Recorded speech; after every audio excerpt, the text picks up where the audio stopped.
ഇത് തെരഞ്ഞെടുപ്പ് മുന്നിൽ കണ്ടുകൊണ്ടുള്ള വർധനയാണ് എന്ന് മനസ്സിലാക്കാനുള്ള സാമാന്യ ബുദ്ധി കേരളത്തിലെ ജനങ്ങൾക്കുണ്ട്. ഒരു സംശയം വേണ്ട. നിങ്ങൾ ജനങ്ങൾക്ക് വാഗ്ദാനം ചെയ്ത് എന്തുകൊണ്ടാണ് നിങ്ങൾ പ്രഖ്യാപിക്കാത്തത്? അപ്പൊ 4.5 കൊല്ലം കബളിപ്പിക്കുകയായിരുന്നു ഈ പാവപ്പെട്ടവരെ. ഏറ്റവും പാവപ്പെട്ട മനുഷ്യരാണ് അവരെ കബളിപ്പിക്കുകയായിരുന്നു ഈ ഗവൺമെന്റ്. എവിടുന്നാണ് ഫണ്ട് വന്നു തുടങ്ങിയിരിക്കുന്നത്? വന്നു തുടങ്ങിയിരിക്കുന്നത് ഇപ്പോ ഭയങ്കരമായ സാമ്പത്തിക പ്രതിസന്ധി ആയതുകൊണ്ടാണ് PM ശ്രീയിൽ ഒപ്പുവെച്ചതെന്നാണല്ലോ വിദ്യാഭ്യാസ മന്ത്രി പറഞ്ഞത്. ഒരു പൈസയും വരുന്നില്ല. അതിന് വരാനിരിക്കുന്ന സർക്കാരിന്റെ തലയിൽ ഇരുന്നോട്ടെ എന്ന് വിചാരിച്ചിട്ട് ചെയ്യുന്നതാണ്. ഇനി കൂടി വന്ന 2-3 മാസം കൊടുത്താൽ മതിയല്ലോ. ഇത് ചെയ്താൽ മതിയെന്ന്. ബാക്കി വരാനിരിക്കുന്ന സർക്കാരിന്റെ തലയിലോട്ട് ഇരുന്നോട്ടെ എന്ന് വിചാരിച്ചിട്ടാണ് ചെയ്തത്. പ്രകടന പത്രികയിലെ വാഗ്ദാനങ്ങൾ നടപ്പിലാക്കേണ്ടത് ഇനീഷ്യൽ സ്റ്റേജിലാണ്, ആദ്യത്തെ ബഡ്ജറ്റിൽ തന്നെയാണ്. ഇത് അവസാനം ഇപ്പോൾ ആളുകളുടെ കണ്ണിൽ പൊടിയിടുന്നതിന് വേണ്ടിയാണ് ഈ കുതന്ത്രം എന്ന് ഞങ്ങൾ മനസ്സിലാക്കിയാണ്. ജനങ്ങൾ അത് മനസ്സിലാക്കി കഴിഞ്ഞു എന്നാണ് ഞങ്ങളുടെ വിലയിരുത്തൽ. ഒരു കാര്യം മാത്രമേ ഞാൻ പറയാൻ ഉദ്ദേശിക്കുന്നുള്ളൂ. ഇത് എങ്ങനെയാണ് ഇത് ചെയ്യാൻ പറ്റുമോ എന്നുള്ള സ്വാഭാവികമായ ചോദ്യം ഉണ്ടാവാം. നല്ല ആത്മവിശ്വാസത്തോടു കൂടിയാണ് ഗവൺമെന്റ് ഈ കാര്യം കാണുന്നത്. ധനകാര്യ വകുപ്പിന് നല്ല ആത്മവിശ്വാസം ഉണ്ട് എന്നുള്ളതുകൊണ്ടാണ് ഈ കാര്യങ്ങൾ ചെയ്യാൻ പോകുന്നത്. കാരണം നല്ല ബാധ്യത വരുന്നതാണ്. കഴിഞ്ഞ ബഡ്ജറ്റിന്റെ സമയത്ത് ഞാൻ പറഞ്ഞു, കേരളത്തിൽ ഞങ്ങൾ ധനപരമായിട്ടുള്ള കാര്യം നോക്കുമ്പോൾ ഒരു ടേക്ക് ഓഫ് ഉണ്ട്. അപ്പോൾ കളിയാക്കിയ ആളുകൾ ആദ്യം തൊട്ടേ പറയുന്നത് ഇത് പൂച്ചവറ്റ് കിടക്കുകയാണ്, ഖജനാവില്ല. പക്ഷേ ഇതെല്ലാം പറയുമ്പോഴും കഴിഞ്ഞ ഗവൺമെന്റിന്റെ കാലത്തെ അതിനേക്കാളും കൂടുതൽ വർധനയാണ്. ഇപ്പോൾ 1,75,000 കോടി ശരാശരി ഒരു വർഷം ചെലവാക്കുന്ന തരത്തിലേക്ക് വന്നിട്ടുണ്ട്. അത് വളരെ നന്നായി പ്ലാൻ ചെയ്തുകൊണ്ടാണ്. അപ്പോൾ ഇപ്പോൾ ഇക്കാര്യത്തിന് വരുന്ന ബാധ്യതകളും നല്ല തുക ബാധ്യത വരും. ഇത് കൃത്യമായി ചെയ്യാൻ പറ്റും. നമസ്കാരം. ക്ഷേമ പെൻഷൻ വർധനവ് അടക്കം മുഖ്യമന്ത്രി നടത്തിയ ജനകീയ പ്രഖ്യാപനങ്ങൾ തെരഞ്ഞെടുപ്പ് കുതന്ത്രം എന്ന വിമർശനവുമായി പ്രതിപക്ഷം. ക്ഷേമ പദ്ധതികൾ ഇതുപോലെ മുടങ്ങിയ മറ്റൊരു കാലം ഇല്ല. മുഖ്യമന്ത്രി പിണറായി വിജയന് മോദി സ്റ്റൈൽ എന്നും കോൺഗ്രസ് വിമർശിക്കുന്നു. കേന്ദ്രവിഹിതം തടഞ്ഞുവെച്ചതുൾപ്പെടെയുള്ള കടുത്ത സാമ്പത്തിക പ്രതിസന്ധികൾക്കിടയിലാണ് സർക്കാരിന്റെ വാരിക്കോരിയുള്ള പ്രഖ്യാപനം. നടപ്പിലാക്കാൻ പണം എവിടെ എന്ന ചോദ്യത്തിന് ആത്മവിശ്വാസത്തോടെയുള്ള മറുപടിയായിരുന്നു ധനമന്ത്രി KN ബാലഗോപാൽ നൽകിയത്. മുഖ്യമന്ത്രിയുടെ പ്രഖ്യാപനം തദ്ദേശ തെരഞ്ഞെടുപ്പിൽ മാത്രമല്ല നിയമസഭാ തെരഞ്ഞെടുപ്പിലും ഗുണം ചെയ്യുമെന്ന കണക്കുകൂട്ടലിൽ ആണ് ഇടതുമുന്നണി. എന്നാൽ പൊടുന്നനെയുള്ള പ്രഖ്യാപനത്തിന്റെ ആശങ്കയിലാണ് UDF. ശബരിമല സ്വർണ്ണക്കവർച്ചയും PM ശ്രീ പദ്ധതിയെ ചൊല്ലിയുള്ള തർക്കവുമടക്കം പ്രതിപക്ഷത്തിന് ആയുധങ്ങൾ പലതാണ്. ആ ആയുധ ശേഖരത്തിന്റെ മുഴുവൻ മുനയൊടിക്കാൻ ശേഷിയുണ്ടോ ഈ ജനകീയ പ്രഖ്യാപനങ്ങൾക്ക്? മൂന്നാം വട്ടവും തുടർഭരണം ലക്ഷ്യമിടുന്ന പിണറായി സർക്കാരിന്റെ പുതിയ പ്രഖ്യാപനങ്ങൾ തെരഞ്ഞെടുപ്പിൽ എങ്ങനെ പ്രതിഫലിക്കും? പ്രൈം ഡിബേറ്റ് ചർച്ച ചെയ്യുന്നു. എല്ലാ പ്രേക്ഷകർക്കും സ്വാഗതം.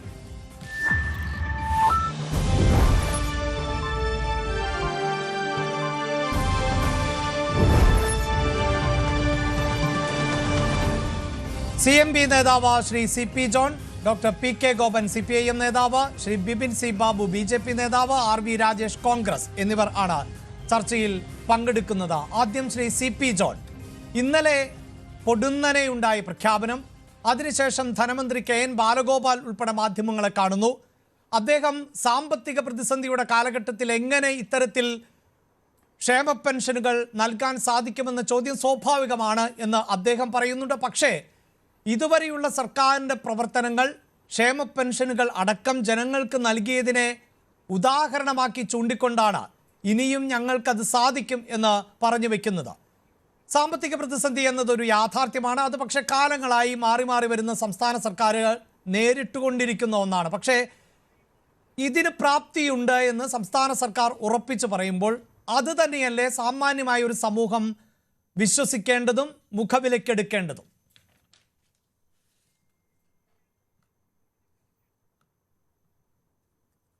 ഇത് വിശ്വാസത്തിൻ്റെയും അവിശ്വാസത്തിൻ്റെയും നിരീശ്വരവാദത്തിൻ്റെയും ഒന്നും പ്രശ്നമല്ല. ഇത് പണത്തിൻ്റെ കാര്യമാണ്. ആദ്യമായി തന്നെ ഒരു കാര്യം പറയാം. ഒരു ഗവൺമെൻറ് ഇവിടെ സാധാരണക്കാർക്ക് പണം കൊടുക്കും എന്ന് പറഞ്ഞാൽ അതിന് സ്വാഗതം ചെയ്യുകയാണ്. ഞാൻ മാത്രമല്ല, പ്രതിപക്ഷമാകെ എല്ലാവരും സ്വാഗതം ചെയ്യുകയാണ്. കാരണം ആശാ സമരം 8 മാസം പിന്നിട്ട് കഴിഞ്ഞു. അതെ, 1000 രൂപ UDFൻ്റെ പഞ്ചായത്ത് കൊടുക്കാമെന്ന് പറഞ്ഞപ്പോൾ കൊടുക്കണ്ട എന്ന് പറഞ്ഞ ഗവൺമെൻറ് ഇപ്പോൾ 1000 രൂപ കൊടുക്കുന്നു. വളരെ നന്നായി. അതേപോലെ തന്നെ പാചക തൊഴിലാളികൾക്ക് കൊടുക്കുന്നു, സ്കീം തൊഴിലാളികൾക്ക്, അംഗൻവാടിക്കാർക്ക് കൊടുക്കുന്നു, തൊഴിലാളികൾക്കുള്ള ആനുകൂല്യമാണ്. അപ്പോൾ അതിലൊക്കെ നമ്മൾ യൂണിയനുകളായിട്ട് ബന്ധപ്പെട്ട് പ്രവർത്തിക്കുന്ന എന്നെ പോലുള്ള ആളുകൾക്ക് വളരെ സന്തോഷമാണ്. കാരണം അവർക്ക് ആ പൈസ കിട്ടട്ടെ. അതേപോലെ തന്നെ പുതിയ സ്കീം പ്രഖ്യാപിക്കുന്നു. 31 ലക്ഷത്തിലധികം ആളുകൾക്ക് 3800 കോടി രൂപയുടെ അധിക വരുമാനത്തിൽ അധിക ചെലവോട് കൂടിയിട്ടുള്ള സ്ത്രീകൾക്ക് വേണ്ടിയിട്ടുള്ള സ്പെഷ്യൽ പാക്കേജ് പ്രഖ്യാപിക്കുന്നു. നിരവധി കാര്യങ്ങൾ പ്രഖ്യാപിക്കുന്നു. എല്ലാം കൂടെ നോക്കുമ്പോൾ ഞങ്ങൾ കണക്കൂട്ടി നോക്കിയപ്പോൾ ഏതാണ്ട് 16,000 കോടി രൂപയുടെ അധിക ചെലവാണ് ഒരു വർഷം വേണ്ടി വരുന്നത് എന്ന് കാണാൻ സാധിക്കും. 16,000 കോടി രൂപ. അതിൻ്റെ ഫിനാൻഷ്യൽ മെമ്മോറാണ്ടം എന്ന് പറയുമ്പോൾ അതിൻ്റെ ഒരു സൈഡ് മാത്രമേ ഉള്ളൂ, ചെലവിൻ്റെ സൈഡ് മാത്രമേ ഉള്ളൂ, വരവിൻ്റെ സൈഡ് കാണാനില്ല. ഒരു ബജറ്റിൽ നമ്മൾ സാധാരണ പറയുന്ന സമയത്ത് നമുക്ക് വരവ് ഇത്രയാണ്, ഇതിൽ നിന്ന് പ്രതീക്ഷിക്കുന്ന വരുമാനം ഇത്ര, ചെലവാക്കുന്ന തുക ഇത്ര, അതിൻ്റെ അന്തരം ഇത്ര, അതിൽ ലോൺ എടുക്കുക, അങ്ങനെയൊക്കെയാണല്ലോ പറയുക. ഇവിടെ 16,000 കോടിയുടെ അധിക ചെലവുകൾ പ്രതീക്ഷിക്കുന്ന ഒരിടക്കാല ബജറ്റാണ് ഇന്നലെ പിണറായി വിജയൻ മുഖ്യമന്ത്രി എന്ന നിലയ്ക്ക് പ്രഖ്യാപിച്ചിട്ടുള്ളത്. വാസ്തവത്തിൽ 1-ാം തീയതി പ്രഖ്യാപിക്കാതിരുന്നതോ അതിന് ശേഷം പ്രഖ്യാപിക്കാനിരുന്നതോ ആണ്. പക്ഷേ CPI-യുമായിട്ടുള്ള പ്രശ്നം ഒരു വലിയ രാഷ്ട്രീയ പ്രശ്നമായപ്പോൾ അതിൽ കീഴടങ്ങി എന്ന വാർത്തയ്ക്ക് മുൻഗണന കൊടുക്കണ്ട എന്നുള്ളത് കൊണ്ട് പ്രഖ്യാപിച്ചു. നല്ല കാര്യം, ഞാൻ സ്വാഗതം ചെയ്യുന്നു. പക്ഷേ ധനമന്ത്രി പറയാതെ പോയ കാര്യം ഇതിനുള്ള റിസോഴ്സസ് എന്താണ്? ഇപ്പോൾ പെൻഷൻ്റെ കാര്യത്തിൽ അവരൊരു കമ്പനി രൂപീകരിച്ചു. ആ കമ്പനി ഇപ്പോൾ 1000 കോടി രൂപ ഇതിനകം തന്നെ കമ്പനി എന്നുള്ള നിലയ്ക്ക് കടം വാങ്ങിയിരിക്കുകയാണ്, അവരുടെ കടമായിട്ട്. ആ കടം എടുത്തിട്ട്, ആ പൈസ എടുത്തിട്ടാണ് ഇപ്പോൾ കൊടുക്കുന്നത്. ശരി, ഇനിയും ആ എത്ര കോടി രൂപ അവർ കടം എടുക്കും, അവർക്ക് കടം കിട്ടുമോ? അപ്പോൾ ആ കടം എന്ന് പറയുന്നത് അവിടെ ക്രിട്ടിക്കൽ ക്വസ്റ്റ്യൻ. ഇപ്പം 3% ധനക്കമ്മി എന്നുള്ളത് GSDP-യുടെ 3% ധനക്കമ്മി പാടുള്ളൂ എന്നുള്ളിടത്ത് ബാലഗോപാല് വളരെ സ്ട്രിക്റ്റായിട്ട് പാലിച്ചു പോയിട്ടുള്ളൊരു ധനമന്ത്രിയാണ്. ഇത് നടപ്പാക്കുമ്പോൾ കേരളത്തിൻ്റെ ധനക്കമ്മി എത്രയായിരിക്കും? ഇതൊന്നും പറയാതെ ഞങ്ങൾക്ക് ആത്മവിശ്വാസമുണ്ട്, ഞങ്ങൾ അങ്ങനെ അടിച്ചു കയറിക്കൊണ്ടിരിക്കുകയാണെന്നൊക്കെ പറയുന്ന പ്ലാറ്റിറ്റ്യൂഡ്സ് പറയുക, അല്ലെങ്കിൽ ഞങ്ങൾ വളരെ ശക്തരാണ്, നമുക്ക് ആത്മവിശ്വാസമുണ്ട് എന്നൊക്കെ പറഞ്ഞാൽ അത് അംഗീകരിക്കാൻ, ഇത്തരം കാര്യങ്ങളുടെ കണക്കുകൾ നോക്കാനും അത് അത്തരം ഒരു രംഗത്ത് ഇടപെടാനും കഴിഞ്ഞിട്ടുള്ള ആളുകൾക്ക് അത് ഒരു നല്ല കാര്യമായിട്ട്, അല്ലെങ്കിൽ കൃത്യമായൊരു കാര്യമായിട്ട് തോന്നുന്നില്ല. ഇതൊരു രാഷ്ട്രീയ പ്രതിസന്ധി മറികടക്കുന്നതിന് വേണ്ടി, പുതിയ രാഷ്ട്രീയ സാഹചര്യം സൃഷ്ടിക്കുന്നതിന് വേണ്ടിയിട്ടുള്ള ഒരു ഫിനാൻഷ്യൽ ഗെമിക്സ്, ഒരു കടകാലിയാക്കൽ കച്ചവടം താങ്കൾ സൂചിപ്പിക്കുന്ന പോലെ താങ്കൾ തന്നെ പറഞ്ഞു, ഒരു പക്ഷേ 1-ാം തീയതി ഒക്കെ പ്രഖ്യാപിക്കേണ്ട ഒന്നായിരുന്നു എന്ന് പറയുമ്പോൾ തന്നെ PM ശ്രീയുമായി ബന്ധപ്പെട്ട് മുന്നണിക്കകത്ത് തർക്കമുണ്ടായിരുന്നു. അതിന്റെ അടിസ്ഥാനത്തിലെന്ന ആക്ഷേപം താങ്കൾ ഉന്നയിക്കുന്നുണ്ട്. പക്ഷേ ഈ LDF-നെ സംബന്ധിച്ചിടത്തോളം അവരുടെ തെരഞ്ഞെടുപ്പ് പ്രകടന പത്രികയിൽ വ്യക്തമാക്കിയിട്ടുള്ള ഒന്നാണ്. ഞാൻ ആക്ഷേപമൊന്നും ഉന്നയിച്ചില്ല, ഞാൻ ആക്ഷേപമൊന്നും പറഞ്ഞില്ല.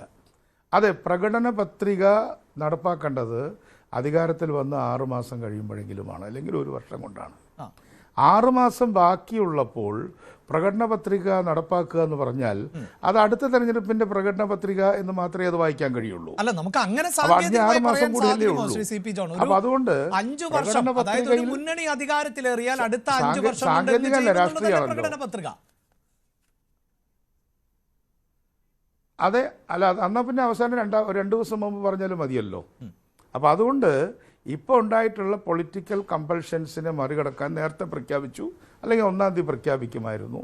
ഇതൊക്കെ പ്രഖ്യാപിക്കുമ്പോൾ ഇത്രയും നാളത്തെ ഗവൺമെൻറ്റിൻ്റെ റെക്കോർഡ് എന്താ? ഗവൺമെൻറ്റിൻ്റെ റെക്കോർഡ് 17 മാസമായിട്ട് നിർമ്മാണ തൊഴിലാളി ക്ഷേമനിധി പെൻഷൻ മുടങ്ങിക്കിടക്കുകയാണ്.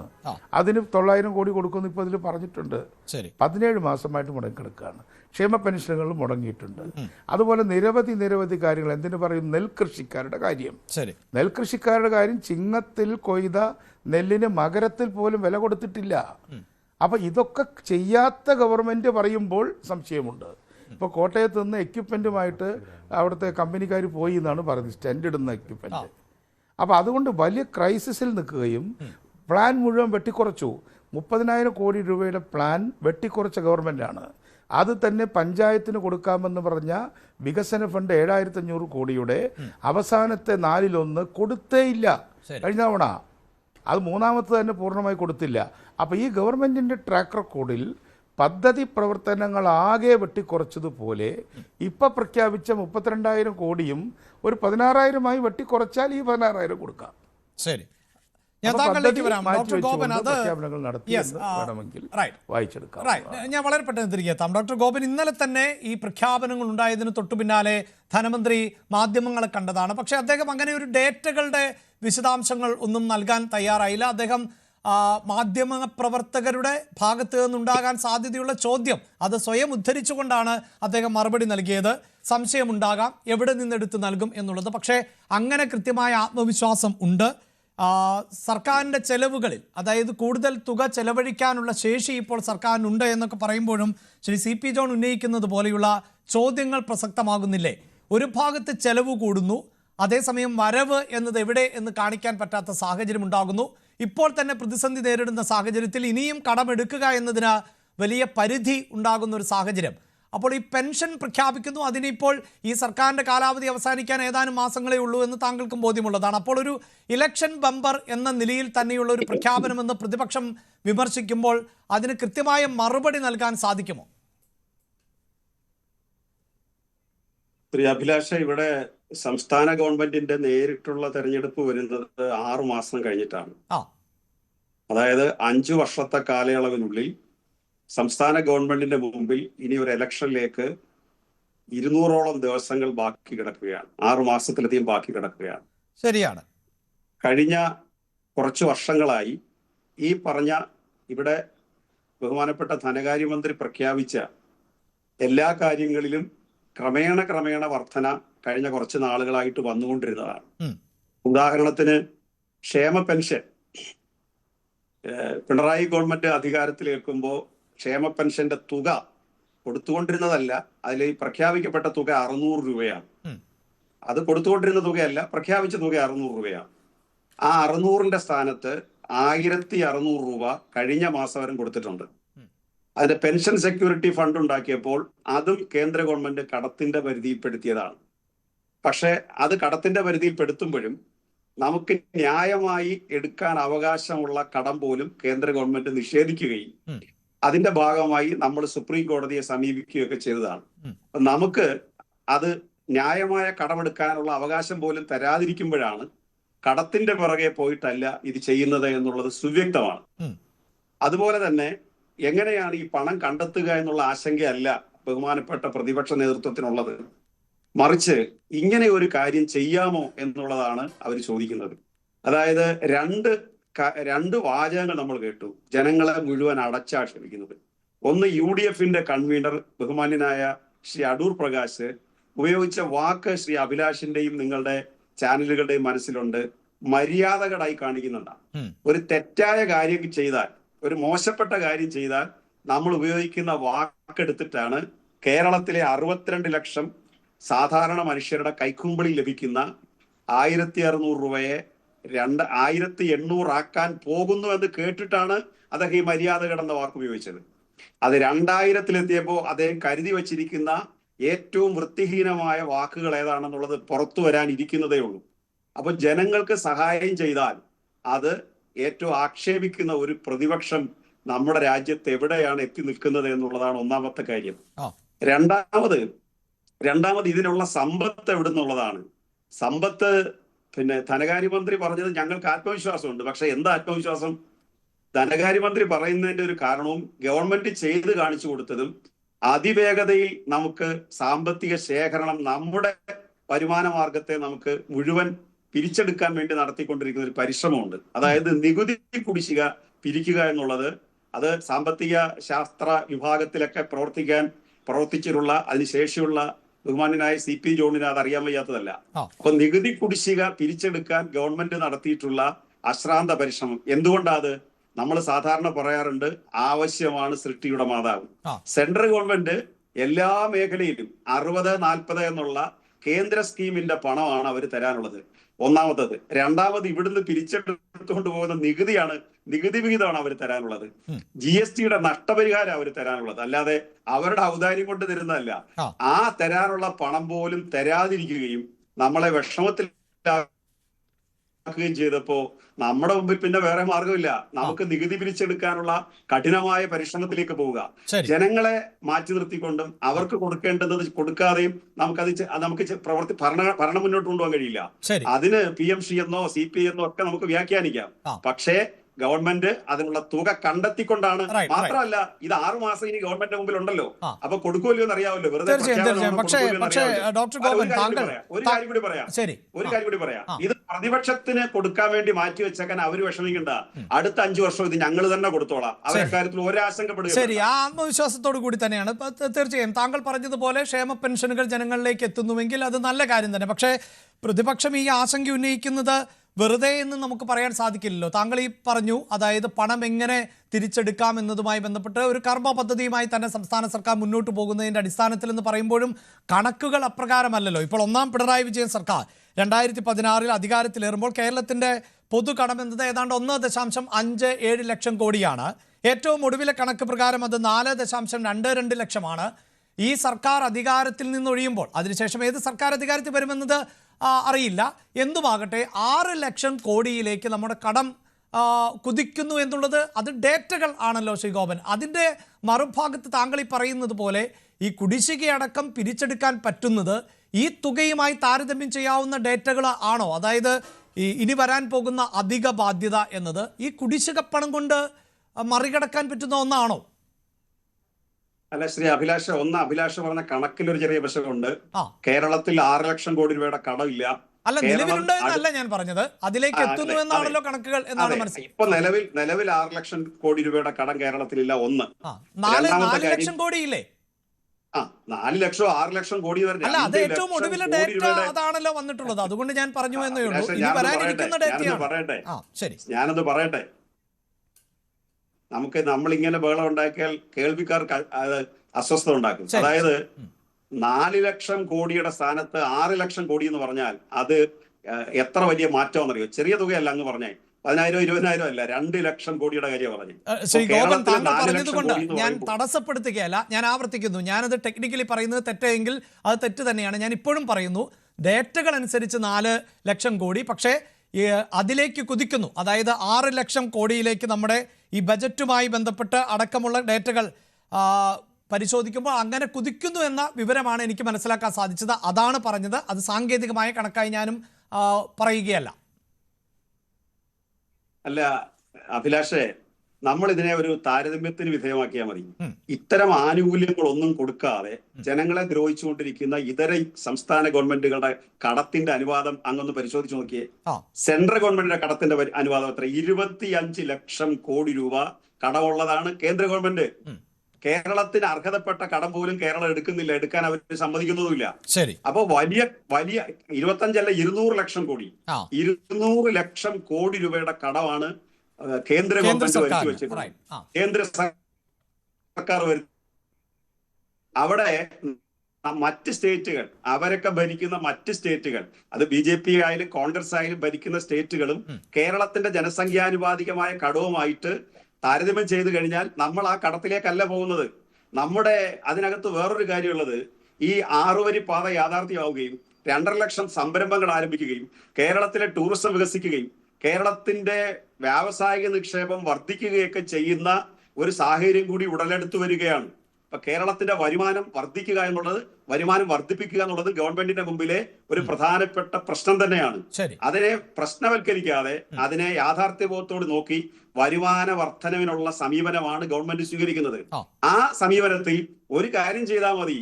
ഈ സെൻട്രൽ ഗവൺമെന്റ് സ്കീമിൽ അവര് തരാനുള്ള 60% തുക തരുന്നതിന് എന്ത് നിലപാടാണ് നമ്മുടെ ഇത്തരം കേരളത്തിന്റെ കടത്തെക്കുറിച്ച് ആശങ്കപ്പെടുന്നവരെടുക്കേണ്ട ഒരു നിലപാട്?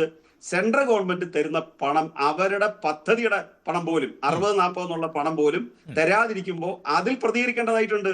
അത് കോടതി പോയാലും പിടിച്ചു വാങ്ങിക്കേണ്ടതായിട്ടുണ്ട്. അങ്ങനെ ചെയ്യേണ്ടുന്നതിന് പകരം ദൂരെ മാറിയതുകൊണ്ട് കേരളം ഈ ക്ഷേമ പ്രവർത്തനങ്ങളെല്ലാം കൂടെ എങ്ങനെ കൊടുക്കുമെന്നുള്ള. ഞാനൊരു കാര്യം ചോദിക്കട്ടെ അഭിലാഷേ, ഈ 62 ലക്ഷം പേർക്ക് പെൻഷൻ ഇപ്പോ മുടങ്ങാതെ കൊടുക്കുന്നുണ്ടല്ലോ. വലിയ ആവേശത്തിരുന്നാണ് പലരും ഇത് കൊടുക്കത്തില്ലെന്ന് കരുതി. അതൊരു അവിടെയാണ് ശ്രീ CP ജോൺ ഉന്നയിച്ചത്. അതായത് ഈ ക്ഷേമ പെൻഷൻ നൽകുമ്പോൾ മറുഭാഗത്ത് കുടിശ്ശികയാകുന്ന നിരവധി ആളുകളുണ്ട്. അതായത് നിർമ്മാണ തൊഴിലാളികളുടെ കാര്യം അദ്ദേഹം ഉദ്ധരിച്ചു കഴിഞ്ഞു. അദ്ദേഹം പറയുന്ന കണക്കനുസരിച്ച് മാസങ്ങളായി അത് കുടിശ്ശികയിലാണ് എന്ന് പറയുന്നു. ഇപ്പോൾ നെൽകർഷകർക്ക് ലഭിക്കേണ്ട തുക അത് ഞങ്ങൾ ഇന്ന് ഞങ്ങളുടെ റിപ്പോർട്ടർ ആലപ്പുഴയിൽ നിന്ന് തന്നെ അത് റിപ്പോർട്ട് ചെയ്യുന്നതാണ്. ഇപ്പോഴും അതിൽ വ്യക്തതയില്ല എന്നാണ് കർഷകർ പറയുന്നത്. അവർ മാസങ്ങളായി നെല്ല് സംഭരിച്ചു വെച്ചിരിക്കുന്നു. ആ നെല്ല് തന്നെ ഇപ്പോൾ കേടാകുമോ എന്ന ആശങ്ക അവർ പങ്കുവെക്കുന്നുണ്ട്. അങ്ങനെ മറുഭാഗത്ത് നിരവധിയായ കുടിശ്ശികകൾ ഉണ്ട്. അതിനെ ക്ഷേമ പെൻഷൻ എന്നത് മാത്രമായി ഫോക്കസ് ചെയ്തുകൊണ്ട് ഉയർത്തി കാണിച്ചുകൊണ്ട് മറയ്ക്കുന്നു എന്നുള്ള ഒരു ആക്ഷേപം കൂടിയുണ്ട്. അതിനെ അഡ്രസ് ചെയ്തല്ലോ ശ്രീ അഭിലാഷേ. അതായത് നെൽകർഷകരുടെ കുടിശ്ശിക സെൻട്രൽ ഗവൺമെന്റ് വിഹിതം എത്രയാ, അവരെന്താ പൈസ തരാത്തത്? അത്തരം ചോദ്യങ്ങൾ ആരും ഉന്നയിക്കുന്നില്ലോ. മാധ്യമങ്ങൾക്ക് അത് പഥ്യമല്ല, പ്രതിപക്ഷത്തിന് അത് പഥ്യമല്ല, അത്തരം ചർച്ചകൾ നടത്താൻ താല്പര്യമില്ല. സെൻട്രൽ ഗവൺമെന്റ് ഈ പൈസ തരാത്തതിനെ കുറിച്ചുള്ള ചർച്ചകളല്ല ഇത്തരം കാര്യങ്ങൾ നടക്കണ്ടേ. രണ്ടാമത്തെ കാര്യം ഈ ഇവരുടെ നമ്മുടെ നിർമ്മാണ തൊഴിലാളികളുടേത് പ്രധാനമായിട്ട് ഈ ഓണേഴ്സിന്റെ കുടിശ്ശിക വരാത്തതാണ് അതിനകത്തൊരു പ്രധാനപ്പെട്ട പ്രശ്നം. അതുകൊണ്ടാണ് അത് കുടിശ്ശികയായിട്ട് പോയത്. അത് പിരിച്ചെടുക്കാൻ ശ്രമിച്ചിട്ടും വേണ്ടത്ര വിജയിക്കുന്നില്ല. പക്ഷെ അത് വിജയിച്ചില്ലെങ്കിലും ഗവൺമെന്റ് അഡ്വാൻസ് കൊടുത്തുകൊണ്ട് അവരുടെ കുടിശ്ശിക ഇതോടൊപ്പം കൊടുത്തു തീർക്കാൻ തീരുമാനിച്ചിട്ടുണ്ട്. അതൊരു പ്രധാന പ്രശ്നം തന്നെയാണ് നിർമ്മാണ തൊഴിലാളികളുടെ ക്ഷേമ പെൻഷൻ. അതുപോലെ അത് മാത്രമല്ല, ഈ പറഞ്ഞ നെൽകൃഷിക്കാർക്ക് അങ്ങനെ ഒരു പ്രതിസന്ധി ഉണ്ടായാൽ ഇന്ത്യയിൽ ഒരു സ്റ്റേറ്റും ചെയ്യാത്തൊരു കാര്യമാണല്ലോ കേരളം ചെയ്തത്. ബാങ്കുകളുമായിട്ട് ധാരണ എത്തിക്കൊണ്ട് സംസ്ഥാന ഗവൺമെന്റിന്റെ ഗ്യാരണ്ടിയോടുകൂടി ബാങ്കുകൾ മുൻകൂട്ടി പണം കൊടുക്കുക, പിന്നീട് അത് ലഭിക്കുന്ന മുറയ്ക്ക് ബാങ്കുകൾ തിരിച്ചടയ്ക്കുക. ഇത് ഇന്ത്യയിൽ വേറെ ഏത് സ്റ്റേറ്റ് നടപ്പിലാക്കിയ കാര്യമാണ്? ഈ കർഷകരുടെ ഉൽപ്പന്നങ്ങളുടെ വില കൊടുക്കാതെ, അവരുടെ MSP കൊടുക്കാതെ, മിനിമം സപ്പോർട്ടിംഗ് പ്രൈസ് കൊടുക്കാതെ മറ്റ് സ്റ്റേറ്റുകൾ അവർക്ക് കൊടുക്കാതിരിക്കുമ്പോൾ നമ്മൾ ഉണ്ടാക്കി ഇതൊരു മാതൃകയാണ്. അങ്ങനെയാണ് നമ്മൾ അവരെ സഹായിക്കുന്നത്. അതുകൊണ്ട് ഒരു വിഭാഗത്തെ പട്ടിണിയിലിട്ടിട്ട് മറ്റൊരു വിഭാഗത്തെ തലോടുക എന്നുള്ള സമീപനം ഇല്ല എന്നുള്ളതാണ് ഇന്നലത്തെ പ്രഖ്യാപനത്തിന്റെ രക്തം ചുരുക്കം. ശരി, ശ്രീ RV രാജേഷ്, അതാണ് അതായത് ഈ പൊതുവെ പ്രതിപക്ഷ നിരയിൽ നിന്നെല്ലാം ഉണ്ടായ പ്രതികരണം. ഞാനൊന്ന് ഇടപെട്ടോട്ടെ. ശരി, അദ്ദേഹത്തിന് അല്പസമയം നേരത്തെ പോകണമെന്ന് പറഞ്ഞിരുന്നതാണ്. ഞാൻ താങ്കളിലേക്ക് വരാം.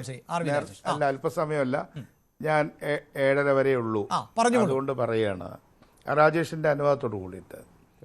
ഇതില് കൃഷിക്കാരുടെ സ്ഥിതി എന്താ? കൃഷിക്കാർ എത്ര പേര് ആത്മഹത്യ ചെയ്യുന്നുള്ള നമ്പർ ഞാൻ ചോദിക്കുന്നില്ല. കൃഷിക്കാർ കൃഷി ഉപേക്ഷിക്കുകയാണ് ചെയ്യുന്നത്. കേന്ദ്ര സർക്കാർ തുക നൽകാത്തത് എന്നാണ് 6 മാസമായി നെല്ലിന്റെ വില കിട്ടിയിട്ടില്ല.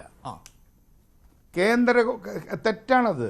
കേന്ദ്ര ഗവൺമെന്റിന്റെ കൊടുക്കാത്ത മാത്രമൊന്നുമല്ല, ഇവരതിനു വേണ്ടിയിട്ട് ഒരു സ്കീമും കൃത്യമായി തയ്യാറാക്കിയിട്ടില്ല. കേന്ദ്രം 4 രൂപ 2 രൂപ കൂട്ടിയപ്പോൾ ഇവരെന്താ ചെയ്തെന്നറിയോ? ആ 2 രൂപ ഇവിടെ കൂട്ടാതെ ഇവിടെ കുറയ്ക്കുക ചെയ്തത്, തുല്യമായി നിലനിർത്തി. കേന്ദ്രത്തിന്റെ സപ്പോർട്ട് പ്രൈസ് കൂട്ടിയപ്പോൾ ആ കൂട്ടിയ ബെനിഫിറ്റ് പോലും നെൽകർഷകർക്ക് കൊടുത്തില്ല. ഇതൊക്കെയാണ് യാഥാർത്ഥ്യം. അതേപോലെ തന്നെ ഇപ്പോൾ റബ്ബറിൻ്റെ കാര്യത്തിൽ റബ്ബർ തോട്ടങ്ങളിലൊക്കെ വന്യമൃഗങ്ങൾ മേഞ്ഞ് നടക്കുകയാണ്. ഈ വന്യമൃഗങ്ങൾ വർദ്ധിക്കാൻ തന്നെയുള്ള കാരണം റബ്ബറിന് വില കുറഞ്ഞതാണ്. അപ്പോൾ ഇവിടെ ഗവൺമെൻറ്റിൻ്റെ ഈ 4.5 വർഷത്തെ, അതിന് മുമ്പുള്ള കോവിഡൊക്കെ നമ്മൾ പറയുന്നില്ല, ഈ 4.5 വർഷത്തെ പെർഫോമൻസ് വളരെ പുവർ പെർഫോമൻസാണ്. അത് ഒരു യാഥാർത്ഥ്യമാണ്. ഇപ്പം ആ യാഥാർത്ഥ്യത്തോട് ഇടതുപക്ഷ ജനാധിപത്യ മുന്നണി പ്രതികരിക്കുന്നുണ്ടെങ്കിൽ വെൽ ആൻഡ് ഗുഡ്. ഞാനതിനെ കളിയാക്കാനും പരിഹസിക്കാനൊന്നുമില്ല. പക്ഷേ ഇതുവരെ അദ്ദേഹം പറഞ്ഞില്ല. എനിക്ക് സമയമില്ലാത്തതുകൊണ്ട് ചോദിക്കുകയാണ്. ഇതിൻ്റെ റിസോഴ്സ് മൊബിലൈസേഷൻ ഇത് 16,000 കോടിയാണ്. നമ്മുടെ പദ്ധതി എന്ന് പറയുന്നത് ഇത്തവണ 32ആണ്. എത്രയോ വർഷങ്ങളായിട്ട് 30-ൽ തന്നെ കെട്ടിക്കിടക്കുകയായിരുന്നു. ഈ 32,000 കോടി വെട്ടിക്കുറയ്ക്കാതെ നിങ്ങൾക്കത് മുന്നോട്ട് പോകാൻ കഴിയില്ല. അപ്പൊ അതോടൊപ്പം തന്നെ ടൂറിസം മേഖലയിലടക്കം വലിയ വർധനവ് പ്രതീക്ഷിക്കുകയാണ്, വരുമാന വർധനവ് പ്രതീക്ഷിക്കുകയാണ് സംസ്ഥാനം എന്നതാണ്. ടൂറിസം ഒക്കെ അവിടെ എല്ലാ അതിനെയാണല്ലോ SOTR എന്ന് പറയുന്നത്, സ്റ്റേറ്റ്സ് ഓൺ ടാക്സ് റവന്യൂ. വേറെ മന്ത്രങ്ങളൊന്നും ഇതിലില്ല. ഒന്ന് States on tax revenue, central transfer, loan. ഈ 3 കാര്യങ്ങളെ ഫിനാൻസിലുള്ളൂ, വേറെ ഒരു കാര്യമില്ല. ആ ടാക്സ്, നോൺ ടാക്സ് റവന്യൂ. അതിൽ നമ്മുടെ ടാക്സ് ബോയൻസി എന്ന് പറയുന്നത് നമ്മുടെ ഇക്കോണമിയുടെ ബോയൻസി ആയിട്ട് തട്ടിച്ചു നോക്കുകയാണെങ്കിൽ പോലും വളരെ കുറവാണ്. ഒരു 25,000 കോടി കുറഞ്ഞ നല്ല കിട്ടേണ്ടത് പിരിച്ചിട്ടില്ല. ഇവിടെ ഒരൊറ്റ ചെക്ക് പോസ്റ്റിൽ ഇപ്പം പരിശോധന, നേരത്തെ GST വന്നപ്പോൾ ഇല്ല. ഇവിടെ ടാക്സ് വെട്ടിക്കുന്നവരുടെ ഒരു സങ്കേതമായിട്ട്, സേഫ് ഹാവൻ ആയിട്ട് മാറിയിരിക്കുകയാണ് കേരളം. അപ്പോൾ അവസാനം ഉറക്കത്തിൽ നിന്ന് ഉണർന്നിട്ട് ചെയ്യുന്നുണ്ടെങ്കിൽ ഞാൻ അതിനെ എതിർക്കല്ല, ഞാൻ നന്നായി എന്നാ പറയുന്നത്. ബെറ്റർ ലേറ്റ് ദാൻ നെവർ എന്ന് പറഞ്ഞ പോലെ ഞാൻ അനുകൂലിക്കുന്നു.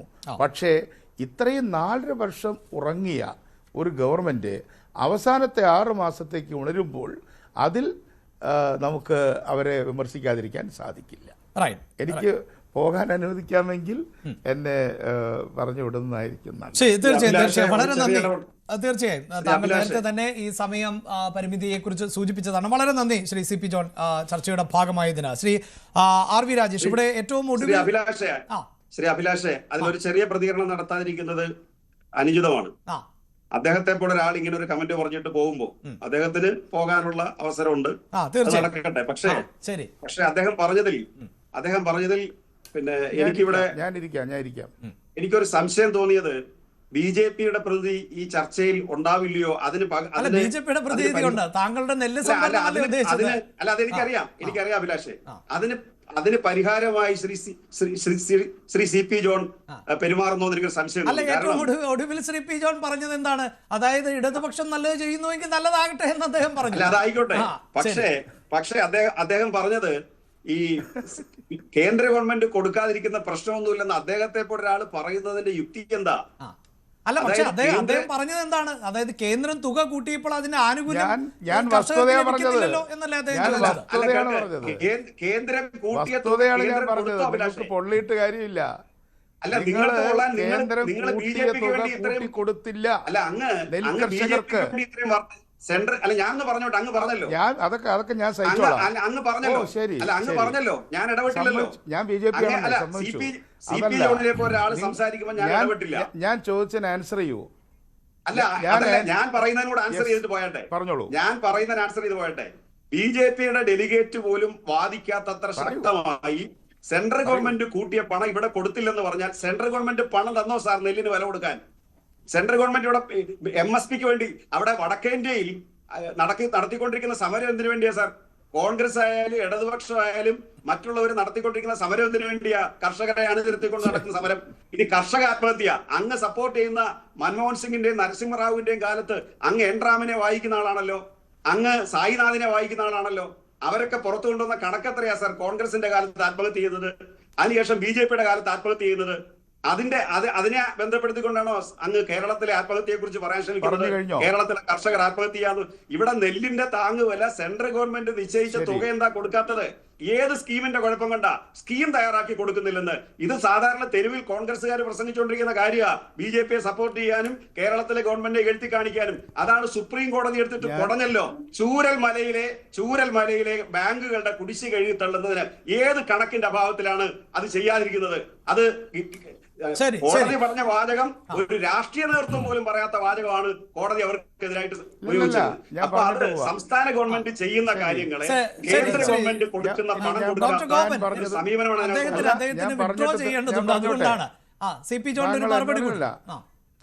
അല്ല, ഞാൻ പറയാം. എന്നിട്ട് ഞാൻ പറഞ്ഞിട്ടേ പോവുള്ളൂ. താങ്കൾ പിന്നെ നിങ്ങൾ എന്നെ കമ്മ്യൂണിസ്റ്റ് ആക്കി എന്ന് പറഞ്ഞാൽ എല്ലാവരും BJP ആക്കാന്നുള്ള ചുമതല ഏറ്റെടുത്തിട്ടുണ്ടെങ്കിൽ താങ്കൾക്ക് നിർവഹിക്കാവുന്നതാണ്, വിരോധമൊന്നുമില്ല. പക്ഷേ എന്താണ് നെൽകർഷകരുടെ സ്ഥിതി? ഞാൻ സ്പെസിഫിക് ആയിട്ടാണ് പറഞ്ഞത്. നെല്ലിന് കേന്ദ്രം കൂട്ടിയ താങ്ങുവില ഇവിടെ കൂട്ടിയില്ല, മറിച്ച് ആ താങ്ങുവില 28.32 നിലനിർത്തി. നിങ്ങൾ ആ 2 രൂപ കർഷകർക്ക് ട്രാൻസ്ഫർ ചെയ്തില്ല. 1. 2, കേന്ദ്രം നെൽകർഷകർക്കെന്നല്ല പല സ്ഥലത്തും കുടിശ്ശിക കൊടുക്കാനുണ്ടെങ്കിൽ ഇപ്പൊ 2 ഉറുപ്പിക ഇപ്പൊ കൂട്ടി, നേരത്തെ കൂട്ടിയില്ല. നേരത്തെ കൂട്ടിയപ്പോ നിങ്ങൾ കൂട്ടിയില്ല. ഇത് നിങ്ങൾ പഠിച്ചില്ല, അതാ വിഷയം. നിങ്ങൾ കർഷകരോട് ചോദിച്ചു, അല്ലെങ്കിൽ നിങ്ങളുടെ കർഷക സംഘത്തിനോട് ചോദിച്ചു. അപ്പോ ഞാൻ അല്ല, നിങ്ങൾ തെറ്റി. You are wrong. നിങ്ങൾ പഠിച്ചിട്ട് പറയൂ. നിങ്ങൾ കേന്ദ്രം കൂട്ടിയപ്പോൾ ആ കൂട്ടിയ അനുപാതം ഇവിടെ വിലയിൽ വർദ്ധിപ്പിച്ചില്ല. താങ്കൾ അത് മനസ്സിലാക്കിയിട്ടില്ല. പക്ഷേ ഇപ്പൊ നിങ്ങൾ 2 രൂപ അത് രണ്ടാമത്തെ വിഷയമാണ്. നിങ്ങൾ നിങ്ങൾ വില വർദ്ധിച്ചപ്പോൾ ഞാൻ പറയുന്ന കാര്യം പറയട്ടെ. നിങ്ങളിപ്പോൾ എന്തെങ്കിലും രാഷ്ട്രീയ പ്രസംഗം നടത്തി ഞാൻ അതിനോട് യോജിക്കുന്നില്ല, അല്ല അതിനോട് സംസാരിക്കാനില്ല. നിങ്ങൾ വില കൂട്ടിയപ്പോൾ ആ വില വർദ്ധിപ്പിച്ചില്ല, ഒന്ന്. എന്നാൽ ആകെ കേന്ദ്രം നൽകേണ്ട തുകയിൽ കുറവ് വരികയും അല്ലെങ്കിൽ കുടിശ്ശിക വരികയും ചെയ്തിട്ടുണ്ടെങ്കിൽ ആ കുടിശ്ശിക വാങ്ങിച്ചെടുക്കാൻ കേരളം ഒറ്റക്കെട്ടായി നിൽക്കുന്ന കാര്യത്തിൽ ഒരു സംശയവും വേണ്ട. ഇപ്പോൾ ധനകാര്യ കമ്മീഷന്റെ കാര്യത്തിൽ ഗവൺമെന്റ് കൊടുത്ത മെമ്മോറാണ്ടത്തെക്കാളും നല്ലതെന്ന് ഞാൻ പറയുന്നില്ലെങ്കിലും കൃത്യമായി ധനകാര്യ കമ്മീഷന് വേണ്ടി മുന്നിൽ ആ കേരളത്തിന് വേണ്ടി നിങ്ങൾ തന്നെ പ്രസംഗിച്ചുകൊണ്ടിരുന്നാൽ എന്ത് ചെയ്യും? നിങ്ങൾ പേഴ്സണൽ അറ്റാക്ക് ചെയ്യരുത്, എനിക്ക് നിങ്ങളെ അറിഞ്ഞുകൂടാ. അതുകൊണ്ട് പേഴ്സണൽ അറ്റാക്ക് ചെയ്യരുത്. ഞാനടക്കമുള്ള മൂന്നംഗ സംഘമാണ് 16-ാം ധനകാര്യ കമ്മീഷൻ്റെ മുന്നിൽ പോയത്. ധനകാര്യമന്ത്രി ഞങ്ങൾക്ക് നന്ദി പറഞ്ഞു. കാരണം കേരളത്തിന് വേണ്ടി ആദ്യമായിട്ടാണ് പ്രതിപക്ഷ മുന്നണി, കക്ഷികളല്ല, മുന്നണി തന്നെ പ്രതിപക്ഷ നേതാവിൻ്റെ നേതൃത്വത്തിൽ എൻ്റെ പിന്നെ MMSനും ഞാനും കൂടെയാണ് പോയത്. അപ്പോൾ കേരളത്തിന് വേണ്ടി ചോദിക്കുന്നതിലൊന്നും ഞങ്ങൾ പുറകിലല്ല. പക്ഷേ നിങ്ങളുടെ പെർഫോമൻസ്, നെൽകൃഷിയുടെ കാര്യം ചർച്ച ചെയ്യുന്നുകൊണ്ട് പറയുകയാണ്, പാഡി റെസിപ്റ്റ് ഷീറ്റ് എന്ന് പറയുന്ന വെറും ഒരു കടലാസ് അത് കൊടുക്കുകയാണ്. അപ്പം ചരക്ക് കൊടുത്തിട്ട് നിങ്ങൾ ലോൺ എടുപ്പിക്കുകയാണ്, കർഷകരെ കൊണ്ട് ലോൺ എടുപ്പിക്കുകയാണ്. എന്നിട്ട് അവർ കടക്കണിയിലായി, കർഷകർ അവർ ചരക്കും പോയി, അവർക്ക് കടവായി. അതിന് അല്ലല്ല, ഇത് നിങ്ങൾ കർഷകരോട് അല്ല, നിങ്ങൾ കർഷകരെ കൊണ്ടാണ് ലോൺ എടുപ്പിക്കുന്നത്. കർഷകരെ കൊണ്ടാണ് ലോൺ എടുപ്പിക്കുന്നത്. കർഷകരെ കൊണ്ടല്ല, അതിന്റെ ഗ്യാരണ്ടി സർക്കാരാണ്, കേരള സർക്കാരാണ് ഗ്യാരണ്ടി. സൗകര്യമില്ല മറുപടി പറയാൻ. ശരി, അവസാനിപ്പിക്കും. ശരി. എന്തായാലും നെൽകർഷകർ വലിയ പ്രതിസന്ധിയിൽ എന്നതിൽ ഒരു തർക്കവുമില്ല. അത് എന്തിന്റെ പേരിൽ ആണെങ്കിലും വളരെ നന്ദി ശ്രീ CP ജോൺ. അദ്ദേഹത്തിന് സമയം അദ്ദേഹം പറഞ്ഞതിനേക്കാൾ കൂടുതൽ സമയം ഇപ്പോൾ ഈ ചർച്ചയുടെ ഭാഗമായി ഇരുന്നിട്ടുണ്ട്. ശ്രീ RV രാജേഷ്, ക്ഷമിക്കണം വരാൻ വൈകിയതിൽ. ഇവിടെ ഈ പ്രതിപക്ഷത്തെ സംബന്ധിച്ചിടത്തോളം ഒരു നല്ല കാര്യമെന്ന നിലയിലാണല്ലോ ക്ഷേമ പെൻഷൻ ഉയർത്തിയതിന് നമ്മൾ പൊതുവായി കാണേണ്ടത്. കാരണം അവിടെ ജാതി ഭേദമന്യേ അല്ലെങ്കിൽ രാഷ്ട്രീയ ഭേദമന്യേ എല്ലാവരുടെയും കൈകളിലേക്ക് എത്താൻ പോകുന്ന ഒരു തുകയാണിത്. സർക്കാരുകൾ എന്നത് ഒരു പക്ഷേ മുന്നണികൾ മാറാം, പക്ഷേ അതൊരു തുടർച്ചയുടെ ഭാഗമാണ്. ഇവിടെ ഡോക്ടർ ഗോപൻ സൂചിപ്പിക്കുന്നത് പോലെ സാമ്പത്തിക പ്രതിസന്ധി ഒരു ഭാഗത്ത് നിലനിൽക്കുമ്പോഴും ക്ഷേമ പ്രവർത്തനങ്ങളിൽ നിന്ന് ഒരു ഭരണകൂടത്തിന് പിന്നോട്ട് പോകാൻ സാധിക്കില്ല. അപ്പോൾ അവരുടെ തെരഞ്ഞെടുപ്പ് പ്രകടന പത്രികയിൽ പറഞ്ഞിട്ടുള്ള വാഗ്ദാനങ്ങളിലേക്ക് അവർ എത്തുന്നു, അത് സമയം പൂർത്തിയാകുന്നതിന് മുമ്പ് എന്നതാണ്. അതിനെ എങ്ങനെയാണ് ഈ തലയിൽ കെട്ടിവെക്കുക എന്ന തരത്തിലൊക്കെ എല്ലാ നേതാക്കളും ഒരേ സ്വരത്തിൽ പറയുന്നു. അത് അടുത്ത സർക്കാരിൻ്റെ ബാധ്യതയായി വരികയല്ലേ എന്ന് ചോദിക്കുന്നു. അപ്പോൾ അത് ജനങ്ങൾക്കിടയിൽ ഒരു ആശയക്കുഴപ്പം സൃഷ്ടിക്കുകയല്ലേ? അതായത് ഇത്തരം ക്ഷേമ പദ്ധതികൾ ഇനിയിപ്പോൾ കോൺഗ്രസ് ആണ് ഭരണ തുടർച്ചയിലേക്ക് എങ്കിൽ അത് ഞങ്ങൾക്ക് ലഭിക്കില്ല എന്ന തോന്നലല്ലേ അത് ജനങ്ങൾക്കുണ്ടാക്കുക? അതൊരിക്കലുമില്ല. ഇവിടെ ശ്രീ CP ജോൺ അതിനെ വ്യക്തമായി മറുപടി പറഞ്ഞിട്ടുണ്ട്. ഇപ്പം നമുക്കറിയാം, കഴിഞ്ഞ തെരഞ്ഞെടുപ്പ് കാലഘട്ടത്തിൽ ഇടതുമുന്നണി ഒരു പ്രകടന പത്രിക ഇറക്കി. ആ പ്രകടന പത്രികയിൽ പേജ് നമ്പർ 16 അഭിലാഷ് ഒന്ന് പരിശോധിക്കുമോ? അതിനകത്ത് പറഞ്ഞത് എല്ലാ ക്ഷേമ പെൻഷനും 2500 രൂപയാക്കും. 2 ആശാ വർക്കർമാർ, അംഗൻവാടി വർക്കർമാർ, സ്കീം വർക്കർമാർ ഇവരുടെ എല്ലാം ദിവസക്കൂലി 700 രൂപയാക്കും. ഇത് പറഞ്ഞിട്ടാണ് ഈ ഗവൺമെൻറ് അധികാരത്തിൽ വന്നത്. നമ്മൾ തെലങ്കാനയിലേക്കുള്ള കാര്യം ഒന്ന് പരിശോധിക്കുക, നമ്മൾ കർണാടകയിൽ പരിശോധിക്കുക, കോൺഗ്രസ് അധികാരത്തിൽ വന്ന സംസ്ഥാനങ്ങളെല്ലാം പരിശോധിക്കുക, ഹിമാചൽ പരിശോധിക്കുക. അവിടെ ഞങ്ങളൊരു പ്രകടന പത്രിക ഇറക്കി. ആ പ്രകടന പത്രികയിൽ പറഞ്ഞിട്ടുള്ള കാര്യങ്ങൾ ആദ്യത്തെ ബഡ്ജറ്റിൽ തീരുമാനമെടുത്തു. ആദ്യത്തെ മന്ത്രിസഭാ യോഗത്തിൽ തീരുമാനമെടുത്തിട്ടാണ് ആ ഗവൺമെൻറ്. കാരണം 5 വർഷക്കാലം ഇതിൻ്റെ ഗുണഫലം ഒരു തെരഞ്ഞെടുപ്പ് പ്രക്രിയയിൽ അല്ലെങ്കിൽ പ്രകടന പത്രികയിൽ പറഞ്ഞാൽ ആ കാര്യങ്ങൾ നടപ്പാക്കുക എന്നുള്ളത് ഒരു ഗവൺമെൻറ് ആദ്യത്തെ ഒരു മാൻഡേറ്റാണ്. കാരണം ജനങ്ങൾക്ക് കൊടുത്തുള്ള വാഗ്ദാനമാണ്. ആ വാഗ്ദാനങ്ങൾ വിശ്വസിച്ചിട്ടാണ് നിങ്ങൾക്ക് അവർ വോട്ട് ചെയ്തത്. ആ വോട്ട് ചെയ്ത് ജനങ്ങളെ 5 വർഷക്കാലം കബളിപ്പിക്കുകയാണ് ഇവർ യഥാർത്ഥം ചെയ്തത്. ഇപ്പോൾ കൂട്ടിയതിനൊന്നും ഞങ്ങൾ ആരും എതിരല്ല. അതിന്ന് ഇപ്പോൾ CP ജോൺ പറഞ്ഞു, പ്രതിപക്ഷ നേതാവ് പറഞ്ഞു, കോൺഗ്രസിൻ്റെ നേതാക്കന്മാർ പറഞ്ഞു, ജനങ്ങൾക്ക് കൂടുതൽ ആനുകൂല്യങ്ങൾ കിട്ടുന്നതിന് ഞങ്ങൾ പൂർണ്ണമായും സ്വാഗതം ചെയ്തു. ഇപ്പോൾ എത്രയാ? 700 രൂപ ആശാ വർക്കർമാർക്ക്, അംഗൻവാടി വർക്കർമാർക്ക്, സ്കീം വർക്കർമാർക്ക് കൊടുക്കുമെന്ന് പറഞ്ഞ ഒരു ഗവൺമെൻറ് ഈ അവസാന നിമിഷം ഇറങ്ങിപ്പോകാൻ സമയത്ത്, പുറത്താകുന്ന സമയത്ത് അവർ കൊടുത്തിരിക്കുന്നത് 33 രൂപയുടെ വർധന ഒരു ദിവസം. നിങ്ങൾ 1000 രൂപ കൂട്ടിയെന്ന് പറഞ്ഞു. അവർ എത്ര ദിവസം കൊണ്ട് സമരം ചെയ്യും? അവർ സ്ത്രീകളല്ലേ, അവർ തൊഴിലാളികളല്ലേ? നിങ്ങൾ തൊഴിലാളി വർഗ പാർട്ടി എന്നൊക്കെ അവകാശപ്പെടുന്നവരല്ലേ? ആ തൊഴിലാളി വർഗ പാർട്ടി എന്ന് പറയുന്ന ആളുകൾക്ക് തൊഴിലാളികളോട് ഒരാത്മാർത്ഥതയുടെ തരുമ്പെങ്കിലും ഉണ്ടെങ്കിൽ അവർ ചെയ്യേണ്ടിരുന്നത് ഈ 5 വർഷക്കാലം നിങ്ങൾ പറഞ്ഞ കാലം 700 രൂപ കൊടുക്കുക എന്നുള്ളത്, അതാണ് അന്തസ്. അല്ലാതെ പോകാൻ നേരത്ത് 33 രൂപ കൊടുത്തിട്ട് ഞങ്ങൾ നിങ്ങൾക്ക് കൂട്ടി തന്നില്ലേ എന്ന് ചോദിക്കുകയല്ല. അത് മര്യാദയല്ല. അതാണ് ഞങ്ങൾ ചൂണ്ടിക്കാണിച്ചത്. അതോടൊപ്പം തന്നെ 2500 രൂപയാക്കുമെന്ന് പറഞ്ഞവരാ എത്രയാക്കിയത്? ഇവർ ഇപ്പോഴാ ഏറ്റവും അവസാനമാണ് 400 രൂപ കൂട്ടി 2000 രൂപയാക്കിയത്. അങ്ങനെ ഈ 2500 രൂപയാക്കിയിരുന്നെങ്കിൽ ഇന്ന് പ്രതിപക്ഷ നേതാവ് പറഞ്ഞൊരു കണക്കുണ്ടല്ലോ, ഈ സാധാരണ ജനങ്ങൾക്ക് 52,000 രൂപയുടെ നഷ്ടം ഇപ്പോൾ വരുത്തിയിട്ടുള്ള ഇവർ തെരഞ്ഞെടുപ്പ് പ്രകടന പത്രികയിൽ പറഞ്ഞിട്ടുള്ള വാഗ്ദാനങ്ങൾ നടപ്പാക്കി ഇന്ന് വെച്ച ഈ 400 രൂപ വെച്ചാൽ 52,000 കോടി രൂപയുടെ നഷ്ടം ഒരു വ്യക്തിക്ക് ഉണ്ടാകുന്ന രീതിയിലാണ് ഇപ്പോൾ അവർ നടത്തിയത്. അതുകൊണ്ടാണ് ഞങ്ങൾ പറഞ്ഞത് ജനങ്ങളുടെ കണ്ണിൽ പൊടിയിടാൻ വേണ്ടി ശ്രീ ആർ വി രാജേഷ്, നേരത്തെ CP ജോൺ അദ്ദേഹം തന്നെ സൂചിപ്പിച്ചു, ഈ സാമ്പത്തിക കണക്കുകൾ പറയുമ്പോൾ നമുക്ക് അതിനകത്ത് 2-3 പോയിന്റുകൾ മാത്രമാണ് പ്രസക്തമാകുന്നുള്ളൂ. ഒരു സംസ്ഥാനത്തെ സംബന്ധിച്ചിടത്തോളം അവരുടെ വരുമാന സ്രോതസ് എന്ത്, അതോടൊപ്പം തന്നെ കേന്ദ്രത്തിൽ നിന്ന് ലഭിക്കേണ്ട വിഹിതം എത്ര, ഒരു സംസ്ഥാനത്തിന് കടമെടുക്കാനുള്ള ശേഷി എത്ര, ചെലവ് എത്ര, ഇങ്ങനെയുള്ള വളരെ ചെറിയൊരു ടോപ്പിക്ക് മാത്രമാണ് ഈ സാമ്പത്തികം എന്നത്. താങ്കൾ ഈ സൂചിപ്പിക്കുന്ന പോലെ ഒരു സംസ്ഥാന സർക്കാർ, അതായത് 2014 പിണറായി വിജയൻ സർക്കാർ അധികാരത്തിലേറുമ്പോൾ 1.75 ലക്ഷം കോടിയുടെ കടമുണ്ട് സംസ്ഥാനത്തിന്. പിന്നീട് അതിൻ്റെ ഒരു തുടർച്ചയാണ് സർക്കാരിൻ്റെ ഭാഗത്തു നിന്നുണ്ടായിട്ടുള്ളത്. അതാണിപ്പോൾ 4 ലക്ഷം കോടിയിലേക്ക് എത്തി നിൽക്കുന്നത്. അപ്പോൾ അധികാരത്തിലേറുന്നതിൻ്റെ പിറ്റേ ദിവസം മുതൽ ഈ പറയുന്നത് പോലെയുള്ള വർധനവ് നടത്തുമ്പോൾ സ്വാഭാവികമല്ലേ, ഒരു സർക്കാരിന് അങ്ങനെ മാന്ത്രിക വടിയൊന്നുമില്ലല്ലോ വളരെ പെട്ടെന്ന് അവരുടെ ഇൻകം ഇങ്ങനെ വർദ്ധിപ്പിക്കുക എന്നുള്ളത്. അവിടെയാണല്ലോ ധനമന്ത്രി സൂചിപ്പിച്ചതുപോലെ ഒരു ഭാഗത്ത് സാമ്പത്തിക പ്രതിസന്ധി രൂക്ഷമാണ് എന്ന് സർക്കാർ പറയുന്നുണ്ട്, കേന്ദ്ര വിഹിതം എന്നത് കൃത്യമായി ലഭിക്കുന്നില്ല എന്ന് സർക്കാർ പറയുന്നുണ്ട്. പക്ഷേ കാലാനുസൃതമായ പുരോഗതി നമ്മുടെ സംസ്ഥാനത്തിൻ്റെ വികസന പ്രവർത്തനങ്ങളിലും ക്ഷേമ പദ്ധതികളിലും ഉണ്ടാകണം. അത് 1 by 1 ആയി മാത്രമല്ലേ ഒരു സർക്കാരിന് സാധിക്കുകയുള്ളൂ. അതല്ല താങ്കൾ പറഞ്ഞതുപോലെ അധികാരത്തിലേറിയത് മുതൽ ഇത്തരത്തിലുള്ള വലിയ പ്രഖ്യാപനങ്ങൾ നടപ്പിലാക്കിയിരുന്നുവെങ്കിൽ ഇപ്പോൾ നമ്മൾ ഇതിനേക്കാൾ വലിയ സാമ്പത്തിക പ്രതിസന്ധിയിലേക്കും കടക്കണിയിലേക്കുമല്ലേ പോവുക ശ്രീ ആർ വി രാജേഷ്? ഒരിക്കലുമല്ല. അങ്ങനെയാണെങ്കിൽ എന്തിനാ തെരഞ്ഞെടുപ്പ് കാലഘട്ടത്തിൽ ഇത്തരം പ്രഖ്യാപനങ്ങൾ നടത്തുന്നത്? ഒരു സംസ്ഥാനത്തിന്റെ സ്ഥാനസ്ഥിതി 5 വർഷക്കാലം ഭരിച്ച ഒരു ഗവൺമെന്റ് അറിയില്ലേ? അവിടുത്തെ അന്ന് ധനമന്ത്രിയാണ് തോമസ് ഐസക്കിന് അറിയില്ലേ? ആ പ്രകടന പത്രിക തയ്യാറാക്കിയ സമിതിയിലുള്ള ആളുകൾക്ക് അറിയില്ലേ? പാർട്ടി സെക്രട്ടറിക്ക് അറിയില്ലേ? മുഖ്യമന്ത്രിക്ക് അറിയില്ലേ? അല്ലെങ്കിൽ ഇത് നേതൃത്വം നൽകിയ ആളുകൾക്ക് അറിയില്ലേ? അവരെല്ലാം ഇതെല്ലാം ആലോചിച്ചിട്ടാണല്ലോ ഒരു പ്രകടന പത്രിക തയ്യാറാക്കുന്നത്. അപ്പോൾ അതിനുള്ള സോഴ്സ് എന്താണെന്നുള്ളവർ അവർ കണ്ടെത്തിയിട്ടാണ് ഒരു പ്രകടന പത്രിക സാധാരണഗതിയിൽ ഏത് പാർട്ടിയായാലും അവതരിപ്പിക്കുന്നത്. അത് ഒന്നാമത്തെ കാര്യം. 2, ഇപ്പോൾ ഇവിടെ സൂചിപ്പിച്ചല്ലോ 2016 ഈ ഗവൺമെന്റ് ആദ്യമായി അധികാരത്തിൽ വന്നപ്പോൾ അഭിലാഷിന് ഓർമ്മയുണ്ടാകും, ഒരു ബഡ്ജറ്റ് അവതരിപ്പിച്ചു. ആ ബഡ്ജറ്റിൽ എന്താണ് പറയുന്നത്? ഞങ്ങളൊരു നവകേരളം സൃഷ്ടിക്കും. എങ്ങനെയാണ് സൃഷ്ടിക്കുന്നത്? ഞങ്ങൾ ഈ സംസ്ഥാനത്ത് ലോകോത്തര നിലവാരമുള്ള ഒരു സംസ്ഥാനമായി കേരളത്തെ മാറ്റും. ഞങ്ങൾ അധിക വിഭവ സമാഹരണം നടത്തും. ഇപ്പോൾ പറഞ്ഞില്ലേ ശ്രീ PK ഗോപൻ ഇവിടെ ചില ഉട്ടോപ്യൻ ഐഡിയകൾ പറഞ്ഞില്ലേ? അതേ ഉട്ടോപ്യൻ ഐഡിയ ആയിരുന്നു. ഞങ്ങൾ ടൂറിസത്തിൽ നിന്ന് അവിടെ കൊണ്ടുവരും, വിദേശ മലയാളിൽ നിന്ന് കോടികൾ കൊണ്ടുവരും, നിക്ഷേപം ഞങ്ങൾ നിക്ഷേപ സൗഹൃദ സംസ്ഥാനമാക്കി മാറ്റും. അങ്ങനെ നിക്ഷേപം വരുമ്പോൾ ജനങ്ങളുടെ വരുമാനം കൂടും. അങ്ങനെ വരുമാനം കൂടുമ്പോൾ ഇവിടെയുള്ള ജനങ്ങളെല്ലാം ലോകോത്തര നിലവാരത്തിലേക്ക് എത്തും. ജനങ്ങൾ അങ്ങനെ ഏറ്റവും സുഭിക്ഷമായി ജീവിക്കുന്ന, ലോകത്തെ അമേരിക്ക പോലെ അല്ലെങ്കിൽ ലണ്ടൻ പോലെ ജനങ്ങൾ ജീവിക്കുന്ന ഒരു സംസ്ഥാനമായി കേരളത്തെ മാറ്റും.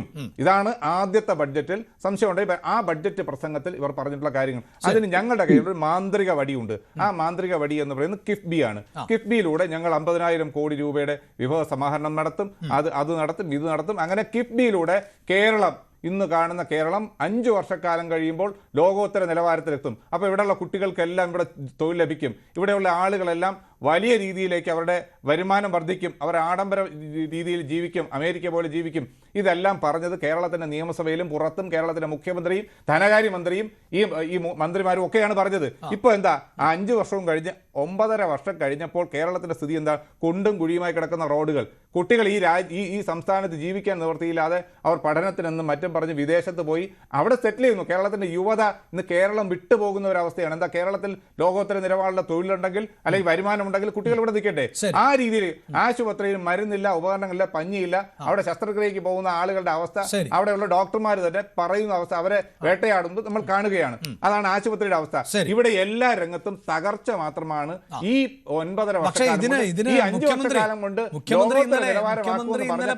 മറുപടി എന്നത് കേന്ദ്ര സർക്കാർ തന്നെ തയ്യാറാക്കുന്ന പല കണക്കുകളിലും കേരളമാണല്ലോ മുന്നിൽ നിൽക്കുന്നത് എന്നുള്ളതാണ്. ഞാൻ താങ്കളിലേക്ക് വളരെ പെട്ടെന്ന് എത്താം. BJPയുടെ പ്രതിനിധി ബിബിനിലേക്ക് പോകുമ്പോൾ, ബിബിൻ, താങ്കൾ നേരത്തെ ശ്രദ്ധിച്ചു കാണും. എന്തായാലും CP ജോൺ താങ്കൾക്ക് വേണ്ടി സംസാരിച്ചു എന്നാണ് ഡോക്ടർ ഗോപൻ ആ ഘട്ടത്തിൽ പറഞ്ഞത്.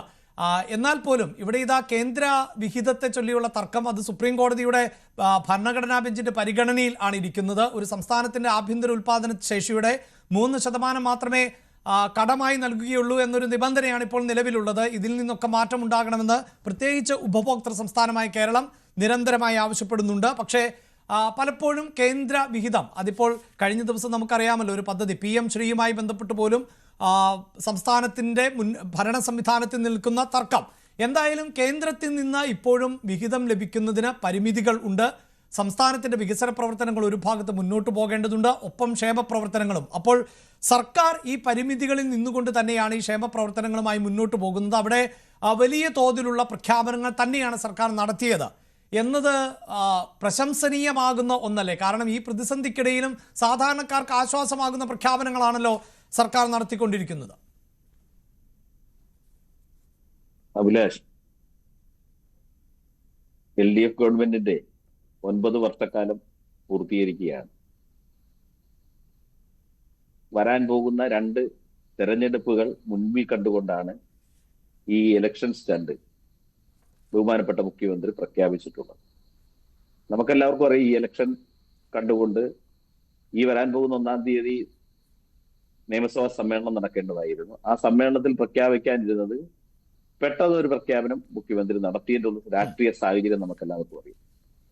കേരളത്തിൽ PM ശ്രീ പദ്ധതി നടപ്പിലാക്കാൻ സർക്കാർ തീരുമാനിച്ചു.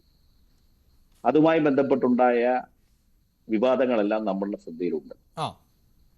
ആ PM ശ്രീ പദ്ധതി നടപ്പിലാക്കാനുണ്ടായ സാഹചര്യം ബഹുമാനപ്പെട്ട വിദ്യാഭ്യാസ വകുപ്പ് മന്ത്രി നമ്മുടെ മുന്നിൽ പറഞ്ഞതാണ്. ശരി, ഇവിടെ പണമില്ല, ഇവിടുത്തെ അധ്യാപകർക്ക് കൊടുക്കാൻ പണമില്ല, ഇവിടുത്തെ വിദ്യാലയങ്ങൾ മെച്ചപ്പെടുത്തുവാൻ വേണ്ടിയുള്ള പണം നമ്മുടെ കയ്യിലില്ല. ഈ പണം കിട്ടാൻ വേണ്ടിയാണ് ഞങ്ങൾ ഈ പദ്ധതിയിൽ ഒപ്പിട്ടത് എന്ന് നമ്മുടെ വിദ്യാഭ്യാസ വകുപ്പ് മന്ത്രി പ്രഖ്യാപിച്ചു.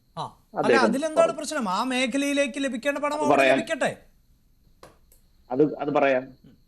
1500 കോടി രൂപ ലഭിക്കുമെന്ന് പറഞ്ഞ് നമ്മുടെ വിദ്യാഭ്യാസ വകുപ്പ് മന്ത്രി, അപ്പോഴാണ് മുഖ്യമന്ത്രി പ്രഖ്യാപനം നടത്തുന്നു 10,000 കോടി രൂപ ഒരു വർഷം ചെലവുള്ള പദ്ധതികളെ സംബന്ധിച്ചാണ് അദ്ദേഹം ഇവിടെ പ്രഖ്യാപനം നടത്തിയത്. 1500 കോടി രൂപ ലഭിക്കാൻ വേണ്ടി വിദ്യാഭ്യാസ മന്ത്രി ശ്രമിക്കുമ്പോൾ വരാൻ പോകുന്ന ഈ പ്രഖ്യാപനങ്ങൾക്കുള്ള പണം എവിടെ നിന്ന് ലഭിക്കും? അല്ല, അവിടെ ഇതാ ഈ എന്തൊക്കെ പറഞ്ഞാലും ഇപ്പോൾ മുഖ്യമന്ത്രി തന്നെ ഇന്നലെ പറഞ്ഞതുപോലെ പല ഡേറ്റകളിലും കേരളം ആരോഗ്യരംഗത്ത്, വിദ്യാഭ്യാസ രംഗത്തൊക്കെ നമ്മൾ ഏറെ മുന്നിലാണ്. അത് ഡേറ്റകളുടെ അടിസ്ഥാനത്തിൽ തന്നെയാണ് പറയുന്നത്. ഇതുവരെയും PM ശ്രീ പദ്ധതിയിൽ കേരളം അംഗമായിട്ടില്ല. അതുകൊണ്ട് നമ്മുടെ വിദ്യാഭ്യാസ മേഖലയിൽ ഒരു പ്രവർത്തനവും നടക്കുന്നില്ല എന്ന് നമുക്ക് വിലയിരുത്താൻ സാധിക്കുമോ? അങ്ങനെയല്ല ഞാൻ പറഞ്ഞത്. പണമില്ലാത്ത ഗവൺമെന്റ് ഇത്രയും വലിയ പ്രഖ്യാപനം നടത്തുമ്പോൾ ഈ പണം എവിടെ നിന്ന് സംഘടിപ്പിക്കുന്നതിനെ സംബന്ധിച്ച് പറഞ്ഞിട്ടില്ല. ഇന്നലെ സർക്കാർ സമ്മതിക്കുന്നുണ്ടെന്ന്. അതുകൊണ്ട് ഏതെങ്കിലും വികസന പ്രവർത്തനങ്ങൾ മുടങ്ങുന്നുണ്ടോ എന്ന ചോദ്യമാണ് അവർ ചോദിക്കുന്നത്. ഇവിടെ കേന്ദ്ര ഗവൺമെന്റിന്റെ കൃത്യമായ പണം ലഭിക്കുന്നു മിക്ക പദ്ധതികൾക്കും. അതുകൊണ്ടാണ് എല്ലാം കൃത്യമായി നടക്കുന്നത്. ആരോഗ്യരംഗത്ത് നമുക്കെല്ലാവർക്കും അറിയാം, കഴിഞ്ഞ 1 വർഷക്കാലങ്ങൾക്ക് മുമ്പ് കുടുംബാരോഗ്യ കേന്ദ്രങ്ങളിൽ ചെന്നാൽ മരുന്നുകൾ ലഭിക്കാത്ത സ്ഥിതി ഉണ്ടായിരുന്നു. അതിനെപ്പോഴാണ് മാറ്റമുണ്ടായത്? അതിന് മാറ്റമുണ്ടായത് കേന്ദ്ര ഗവൺമെന്റിന്റെ ആയുഷ്മാൻ ആരോഗ്യ പദ്ധതി കേരളത്തിൽ നടപ്പിലാക്കിയതിനു ശേഷമാണ്. ആ പദ്ധതി നടപ്പിലാക്കി ഇപ്പൊ ഒരു കുഴപ്പമില്ലല്ലോ. ഇപ്പൊ ഏത് ആരോഗ്യ കേന്ദ്രം, കാരണം പല സർക്കാരിന്റെ ഇതിനു മുമ്പ് BJP സർക്കാരിന്റെ കാലഘട്ടത്തിന് മുമ്പും ഒക്കെ നമ്മൾ ആരോഗ്യരംഗത്ത് അതൊരു സർക്കാർ തുടർച്ച എന്നാണ്. അത് ഏതെങ്കിലും ഒരു സർക്കാരിന്റെ ക്രെഡിറ്റ് ആയി അല്ല കേട്ടോ ഞാൻ പറയുന്നത്. കേരളം പലപ്പോഴും പലതിലും മുന്നിൽ തന്നെയായിരുന്നു ഇത്തരം പദ്ധതികളൊക്കെ പ്രഖ്യാപിക്കുന്നതിന് മുമ്പും. കേരളം മുന്നിൽ തന്നെയായിരുന്നു. കേരളം മുന്നിൽ, മറ്റു സംസ്ഥാനങ്ങൾ വ്യത്യസ്തമായി കേരളം മുന്നിൽ എന്ന് പറയുമ്പോൾ നമുക്കെല്ലാവർക്കും അറിയാം, കേരളത്തിലെ നല്ല കെട്ടിടങ്ങളുണ്ട്, മനോഹരമായ വീടുകളുണ്ട്, അല്ലേ? മനോഹരമായ സാഹചര്യങ്ങളുണ്ട്. ഇതെല്ലാം കേരളത്തിൽ മാറി മാറി വന്ന ഗവൺമെന്റിന്റെ ഭാഗമായി ഉണ്ടായതല്ല. ഇതെല്ലാം വിദേശത്ത് നമ്മുടെ ചെറുപ്പക്കാർ പഠനം നടത്തി വിദേശത്ത് പോയി ജോലി ചെയ്തുണ്ടാക്കിയ കാശുകൊണ്ട് നമ്മുടെ നാട്ടിൽ വന്ന് കെട്ടിയ കെട്ടിടങ്ങളാ. ഇതൊന്നും മാറി മാറി വന്ന ഗവൺമെന്റിന്റെ മെച്ചപ്പെട്ട പ്രവർത്തനം പറയുന്നു. വ്യക്തിപരമായ ആളുകളുടെ സാമ്പത്തിക ശേഷി, അതോടൊപ്പം ഈ വ്യക്തികളൊക്കെ ചേരുന്ന സ്വാഭാവികമായി സംവിധാനത്തെയാണ് സർക്കാർ എന്ന് പറയുന്നത്. പക്ഷെ സർക്കാർ അതിനൊത്ത് പ്രവർത്തിച്ചു എന്നതുകൊണ്ട് കൂടിയാണ് ഇവിടെ ഇതാ ഈ നെൽകർഷകരുടെ പ്രതിസന്ധി പോലും പറയുമ്പോൾ അവിടെയും കേന്ദ്ര സർക്കാർ നൽകേണ്ട ഫണ്ട് നൽകുന്നില്ല എന്ന ആക്ഷേപമാണ് ഉന്നയിക്കുന്നത്. അങ്ങനെയുള്ള ഫണ്ടുകൾ നൽകാത്തപ്പോൾ മറ്റു വഴികൾ തേടുകയാണ് സംസ്ഥാന സർക്കാർ, കിഫ്ബി പോലെയുള്ള പദ്ധതികൾ എന്നതാണ് സർക്കാരിന്റെ വാദങ്ങൾ. കേന്ദ്ര ഗവൺമെന്റ് എങ്ങനെ പണം നൽകും? കേന്ദ്ര ഗവൺമെന്റ് പണം കൊടുത്തിട്ടുണ്ടല്ലോ ഇതിനു മുമ്പെല്ലാം. എന്നാൽ കൃത്യമായ കണക്ക് സംസ്ഥാന ഗവൺമെന്റ് തിരികെ കൊടുത്തിട്ടുണ്ടോ? ഒരു കണക്കും കൊടുക്കില്ല. കണക്ക് കൊടുക്കാത്തത് കാരണമാണ് വീണ്ടും പണം ലഭിക്കാത്തത്. അത് അവർ മറച്ചു വെക്കുകയാണ്. കേന്ദ്ര ഗവൺമെന്റ് തരുന്ന പദ്ധതികളുടെ പണം എങ്ങനെ ചെലവഴിക്കുന്നു, അതിനെ സംബന്ധിച്ചുള്ള കൃത്യമായ ഒരു കണക്കും ഈ രാജ്യത്തെ ഏറ്റവും മോശപ്പെട്ട രൂപത്തിൽ കേന്ദ്ര ഗവൺമെന്റ് ആവശ്യപ്പെടുന്നതിനോട് പ്രതികരിക്കുന്ന ഒരു സംസ്ഥാനമാണ് കേരളം. അതുകൊണ്ടാണ് പണം ലഭിക്കാത്തത്. കണക്കുകൾ കൊടുക്കണം, കണക്കുകൾ കൊടുത്താൽ കൃത്യമായ പണം ലഭിക്കും.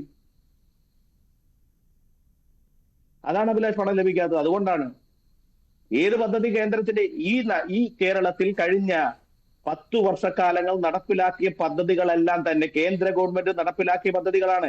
അത് പേരുമാറ്റി ഈ സംസ്ഥാനത്ത് നടപ്പിലാക്കി എന്നുള്ളതല്ലേ പ്രത്യേകത. ഏത് പദ്ധതിയെ പേരുമാറ്റി നടപ്പിലാക്കാത്തത്?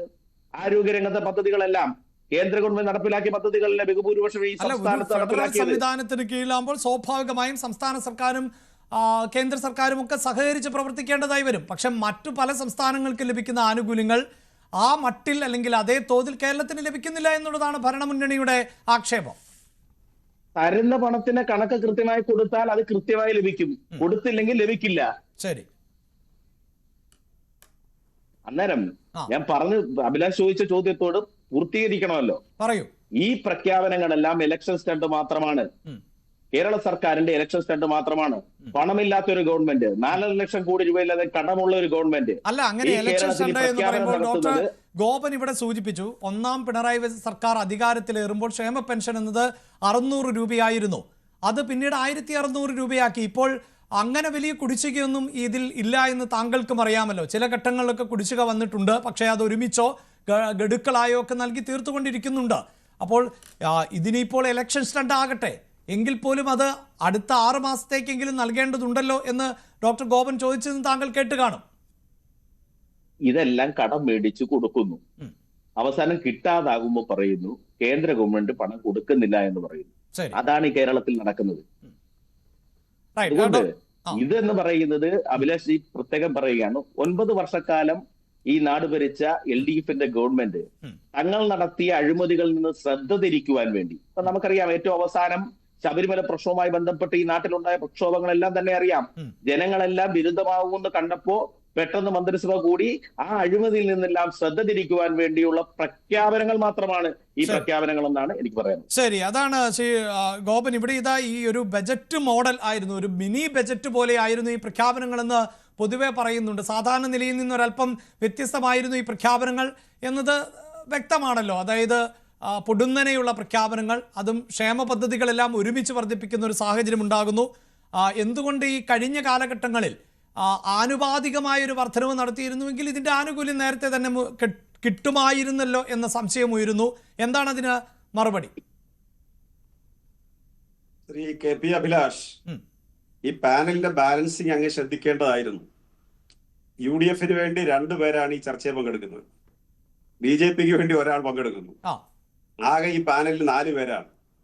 ഈ ക്ഷേമ പ്രവർത്തനങ്ങളെല്ലാം പ്രഖ്യാപിച്ച സംസ്ഥാന സർക്കാരിന്റെ പ്രതിനിധിയായിട്ട് 4-ൽ 1ആണ്.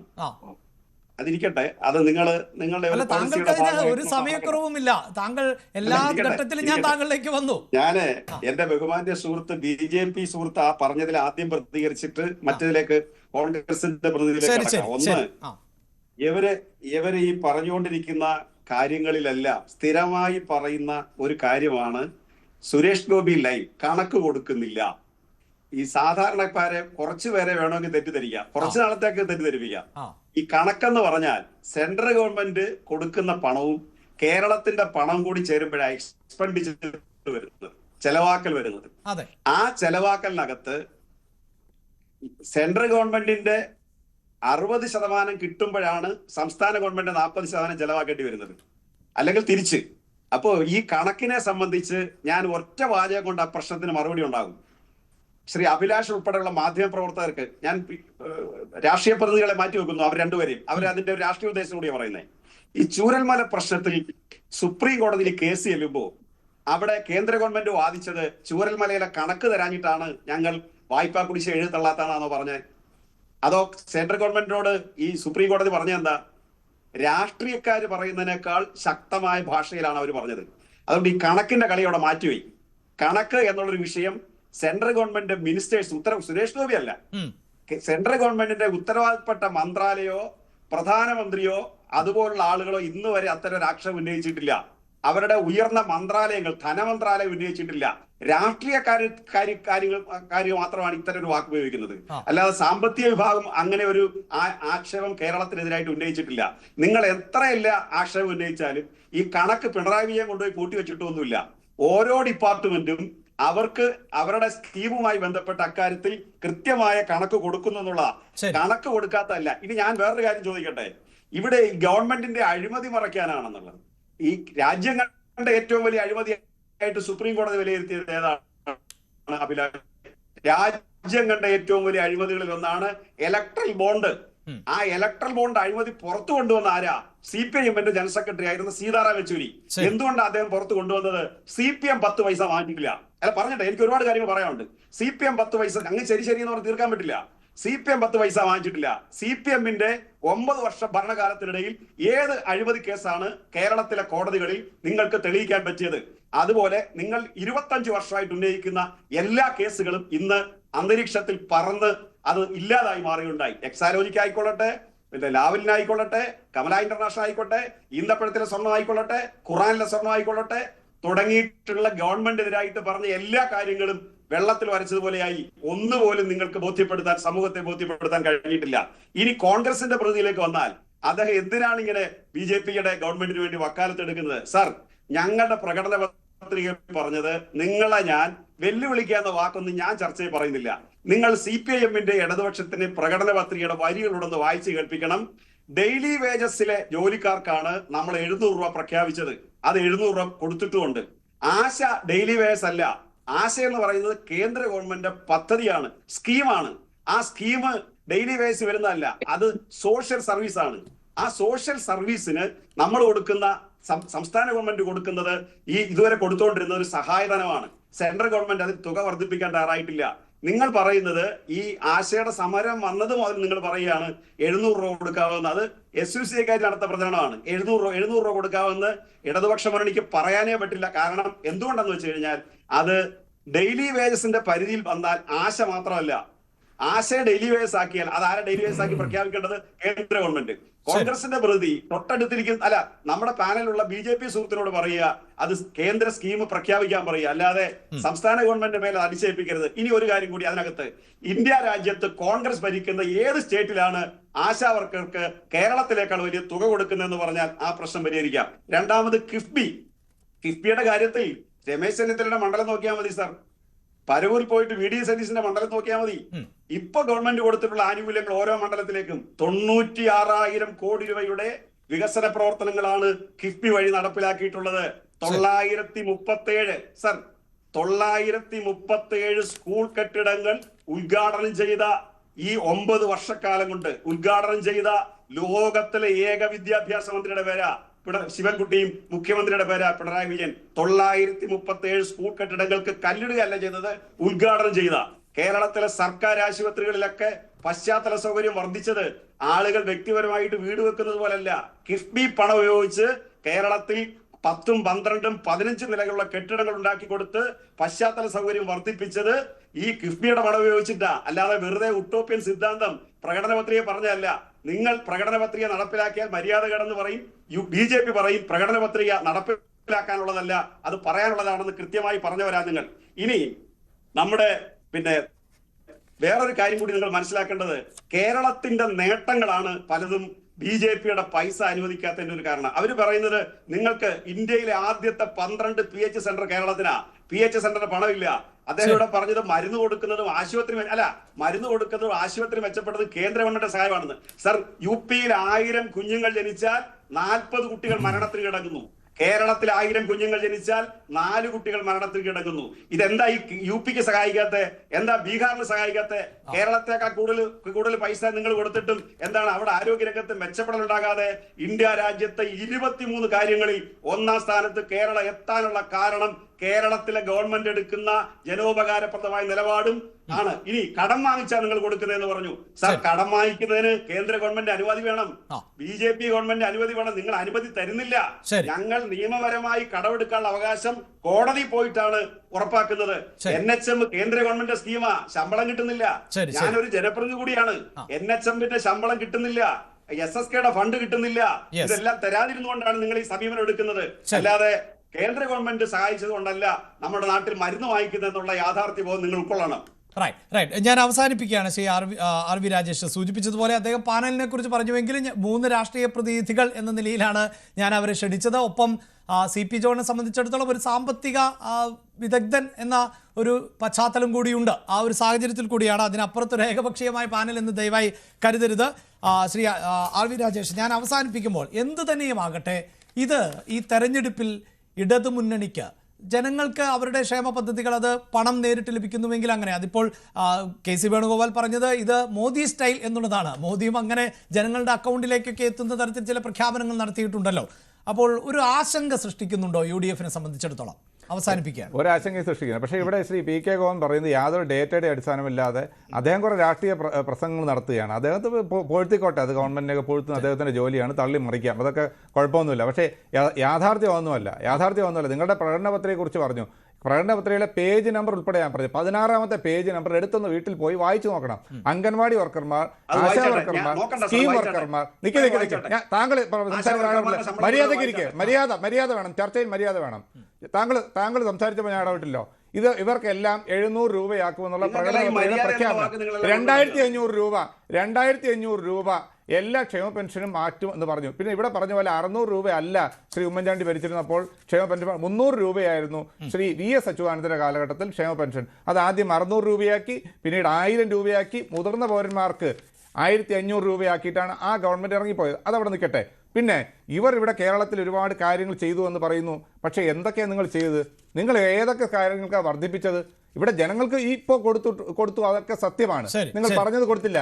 ഇവിടെ കറണ്ട് ചാർജ് 5 തവണ കൂട്ടി, വെള്ളക്കര 3 ഇരട്ടി കൂട്ടി, നിങ്ങൾ വീട്ടുകരം ഇരട്ടിയായി വർദ്ധിപ്പിച്ചു, പെർമിറ്റ് ഫീസ് കൂട്ടി, മദ്യത്തിന്റെ വില കൂട്ടി, അവശ്യ സാധനങ്ങൾക്ക് വില കൂട്ടി, എല്ലാ സാധനങ്ങൾക്കും പെട്രോളിന് ഡീസലിന് 2 രൂപ സെസ് ഏർപ്പെടുത്തി.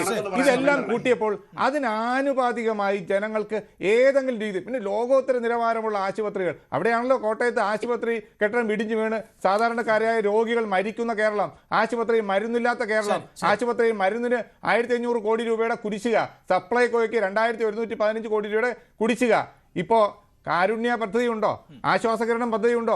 അമ്മയും കുഞ്ഞും പദ്ധതിയുണ്ടോ? മെഡിക്കൽ കോളേജിൽ സൗജന്യ ചികിത്സയുണ്ടോ? ഇതെല്ലാം നിഷേധിച്ചവരല്ലേ നിങ്ങൾ? മരുന്നില്ലാത്ത ആശുപത്രിയിൽ പോയാൽ ചികിത്സയ്ക്ക് ആ രോഗികൾ ഉപകരണങ്ങൾ വാങ്ങിക്കൊടുക്കേണ്ടി പോകുന്ന കേരളം, അത്ര ഗതികേടിലേക്ക് കേരളം പോകുമ്പോഴാണ് നിങ്ങൾ പറയുന്നത് കേരളത്തെ അന്താരാഷ്ട്ര നിലവാരമാക്കി ലോകോത്തര നിലവാരം. അതൊക്കെ നിങ്ങൾ പറയാം. ഈ നെൽകർഷകർക്ക് PRS വായ്പയാണ് കൊടുക്കുന്നത്. അവരെ കടക്കടിയിലാക്കുന്ന, കർഷകരെ കടക്കടിയിലാക്കുന്ന അവരുടെ പേരുള്ള PRS വായ്പയായിട്ടാണ് ഗവൺമെന്റ് കൊടുക്കുന്നത്. അല്ലാതെ നിങ്ങൾ പറയുന്നത് പോലെ ഗവൺമെന്റ് ഗ്യാരണ്ടിയാണ് കൊടുക്കുന്നത്. അത് ഗവൺമെന്റ് ഇപ്പോ അവർക്ക് സമയത്തിന് കർഷകർക്ക് പണം കൊടുക്കാത്തതുകൊണ്ട് അവരെല്ലാം കടക്കടിയില്ല. ബാങ്കിന്റെ അവർ ഡെപ്റ്റേഴ്സ് ആണ്, അവർ കടക്കാരാണ്, അവർക്ക് ലോൺ കിട്ടില്ല, അവർക്ക് ഒരു ആനുകൂല്യം ബാങ്കിൽ കിട്ടില്ല. ആ രീതിയിലേക്ക് കർഷകരെ എത്തിച്ചത് നിങ്ങളാണ്, നിങ്ങളുടെ ചർച്ചയുടെ ആദ്യഘട്ടത്തിൽ. ശ്രീ ഗോപൻ ദയവായി ക്ഷമിക്കാം, വളരെ പെട്ടെന്ന് പറഞ്ഞ് അവസാനിപ്പിക്കാം. 1 മിനിറ്റ് എനിക്ക് തന്നാൽ മതി. ഞാൻ പെൻഷന്റെ കണക്ക് വായിക്കാം. 100 രൂപയാണ് ഉമ്മൻചാണ്ടി പെൻഷൻ വർദ്ധിപ്പിച്ചത് 5 കൊല്ലക്കാലത്തിനിടയിൽ.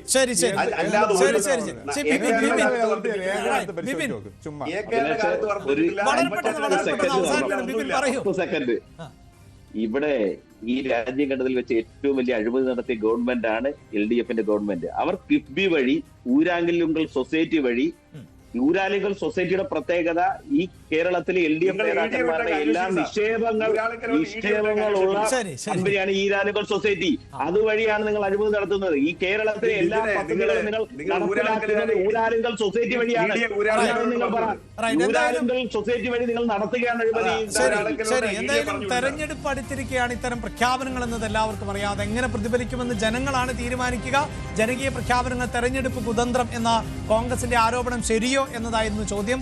അതിൽ 89% പ്രേക്ഷകർ അതെ എന്ന് അഭിപ്രായപ്പെടുന്നുണ്ട്, അല്ല എന്ന് 9% പ്രേക്ഷകർ മാത്രമാണ് അഭിപ്രായപ്പെടുന്നത്. അത് ജനങ്ങളുടെ പ്രതികരണമാണ്. വളരെയധികം നന്ദി ചർച്ചയിൽ പങ്കെടുത്ത എല്ലാ അതിഥികൾക്കും. പ്രൈം ഡിബേറ്റ് പൂർണ്ണമാകുന്നു. നമസ്കാരം.